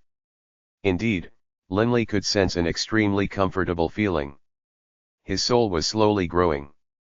Soon, those 10,000 refined souls in the shape of a golden fog had been completely absorbed by Linley's sword-shaped soul, but the sword-shaped soul only grew slightly larger. But even such a small amount of souls already made Linley feel much more comfortable. This coiling dragon ring, Linley was utterly astonished. Refining souls was an extremely complicated process. Only a very few demigods were capable of doing it. And even the majority of full gods were not capable of it either. It required a person had a thorough understanding of the nature of souls. Even the Grand Warlock had to be extremely careful when refining them. This ability makes the ring more suited to its reputation as being a sovereign artifact, albeit damaged. Linley had a hint of a smile on his face. He took a closer look at the ring. He sensed that this coiling dragon ring was only capable of absorbing those souls that were not protected by their bodies. If a person was alive, his soul would be very hard to capture. But the binding power the crystal balls held over the souls was clearly inferior to the seizing power of the coiling dragon ring. The seizing ability was superior to the binding power, and so the souls in the crystal balls had been seized. The radius is just a kilometer or so. Outside of a kilometer, I wouldn't be able to sense anything. Linley discovered that only when he flew down into the valley and reached a distance of a kilometer away had he been able to sense those collected souls. Taking a deep breath, he calmed himself. Time to spread my spiritual energy to find that deity. I have to kill him in as short a time as possible. With a flip of his hand, Linley retrieved Blood Violet. Linley knew very well that once his spiritual energy discovered his opponent would also realize he was here. He had to attack in the shortest possible time frame, not giving the opponent any time to prepare. Time to begin. Linley's gaze turned sharp. Within that gloomy, secret room, the Grand Warlock, shrouded in his black robe, was staring intently at 8 crystal balls he had retrieved from his interspatial ring. Including the one in front of him, there were 9 crystal balls in total. These 9 crystal balls all held foggy energy within them along with that golden liquid. The Grand Warlock stretched out his 2 empty hands, and the 9 crystal balls instantly began to float in front of the Grand Warlock. Crackle, crackle. The golden liquid in 8 of the crystal balls immediately flew out, flowing towards that most important, central crystal ball. The golden liquid was emitting that misty, foggy aura, causing the entire room to be filled with a large amount of mist. The mist was all the essence of many souls. If an ordinary person was here, if he just took a deep breath, he would probably accidentally breathe in 2 or 3 soul essences. The 8 streams of golden liquid flew through the air. While making their way to the 9th crystal ball, they most likely released over 100 soul essences as foggy mist. But the Grand Warlock didn't care about losing this small amount of soul essence, because it was the golden liquid which mattered. Finally, all the gold liquid coalesced within the 9th crystal ball. Ha ha, the Grand Warlock let out a hoarse, unpleasant laugh. 3 days. In just 3 more days, these 20 million soul essences will form into yet another gold soul pearl. The Grand Warlock was extremely delighted. How could he have encountered such a wonderful environment in the Gabados planar prison? In the Gabados planar prison, his level of power could only be considered average. 2 gold soul pearls represented 40 million souls. In the past 6 years, through the 3 major trading unions and the 9 silver-robed guardians, the Grand Warlock had gone all out to gather souls. Actually, it was still the 3 major trading unions that contributed the most. The 3 trading unions were deeply rooted in the Yulan continent, and they had people secretly situated in every single city. After 6 years, including all the slaves they bought from slave traders, it wasn't an impossible task for them to gather 40 million souls. Refining is hard, and absorbing them is slow as well. Most likely, it will take several months before I'll be able to finish absorbing this gold soul pearl. The Grand Warlock let out a sigh, but his words held a hidden meaning within. A single gold soul pearl would not only allow him to heal his soul completely, it would also allow his soul to grow several times more powerful. If he had to rely just on training, who knows how many tens of thousands of years it would take to accomplish this. Huh? Someone's here. The Grand Warlock's glowing green eyes suddenly looked upwards. He could clearly sense a surge of spiritual energy suddenly sweep past him. A deity. Not Muba. From the spiritual energy, the Grand Warlock was immediately able to tell that this wasn't someone he was familiar with. Which deity is it? The Grand Warlock, while pondering, drew out a black sickle with his right hand while grabbing the crystal with 20 million souls, preparing to store it into his interspatial ring. However, what? The Grand Warlock's face instantly changed, his eyes filled with shock. Previously, within the crystal, there had been 20 million soul essences in the form of a golden liquid, but in the blink of an eye, the crystal suddenly became empty. The entire crystal ball was now so clear and pure. Where are the soul essences? Impossible, impossible. The Grand Warlock felt this was simply too bizarre. Although he had already finished refining 1 gold soul pearl, the soul essences that had suddenly disappeared had come from over 20 million souls he had spent countless amounts of time gathering and refining for several years. How could it be that in the blink of an eye, they all disappeared? Before he was able to figure it out, he heard a humming sword song. The humming sword song was quite pleasant to hear. Upon hearing it, the Grand Warlock felt very comfortable, but almost instantly, the Grand Warlock, so skilled in analyzing souls, instantly understood what a powerful soul-type attack. The Grand Warlock paid no further attention to the sudden disappearance of those 20 million souls. He had to face the opponent. With the humming sword song, a devilish violet light suddenly descended. Wherever the violet light flashed by, space itself was ripped open. The violet light carried with it a terrifying aura, causing the Grand Warlock to feel stunned. Without hesitating at all, he immediately chose to retreat. Who is it? Could it be the war god of the O'Brien Empire? Although this was what he was guessing, while retreating, the Grand Warlock began to emanate a wave of grey fog which poured towards Linley.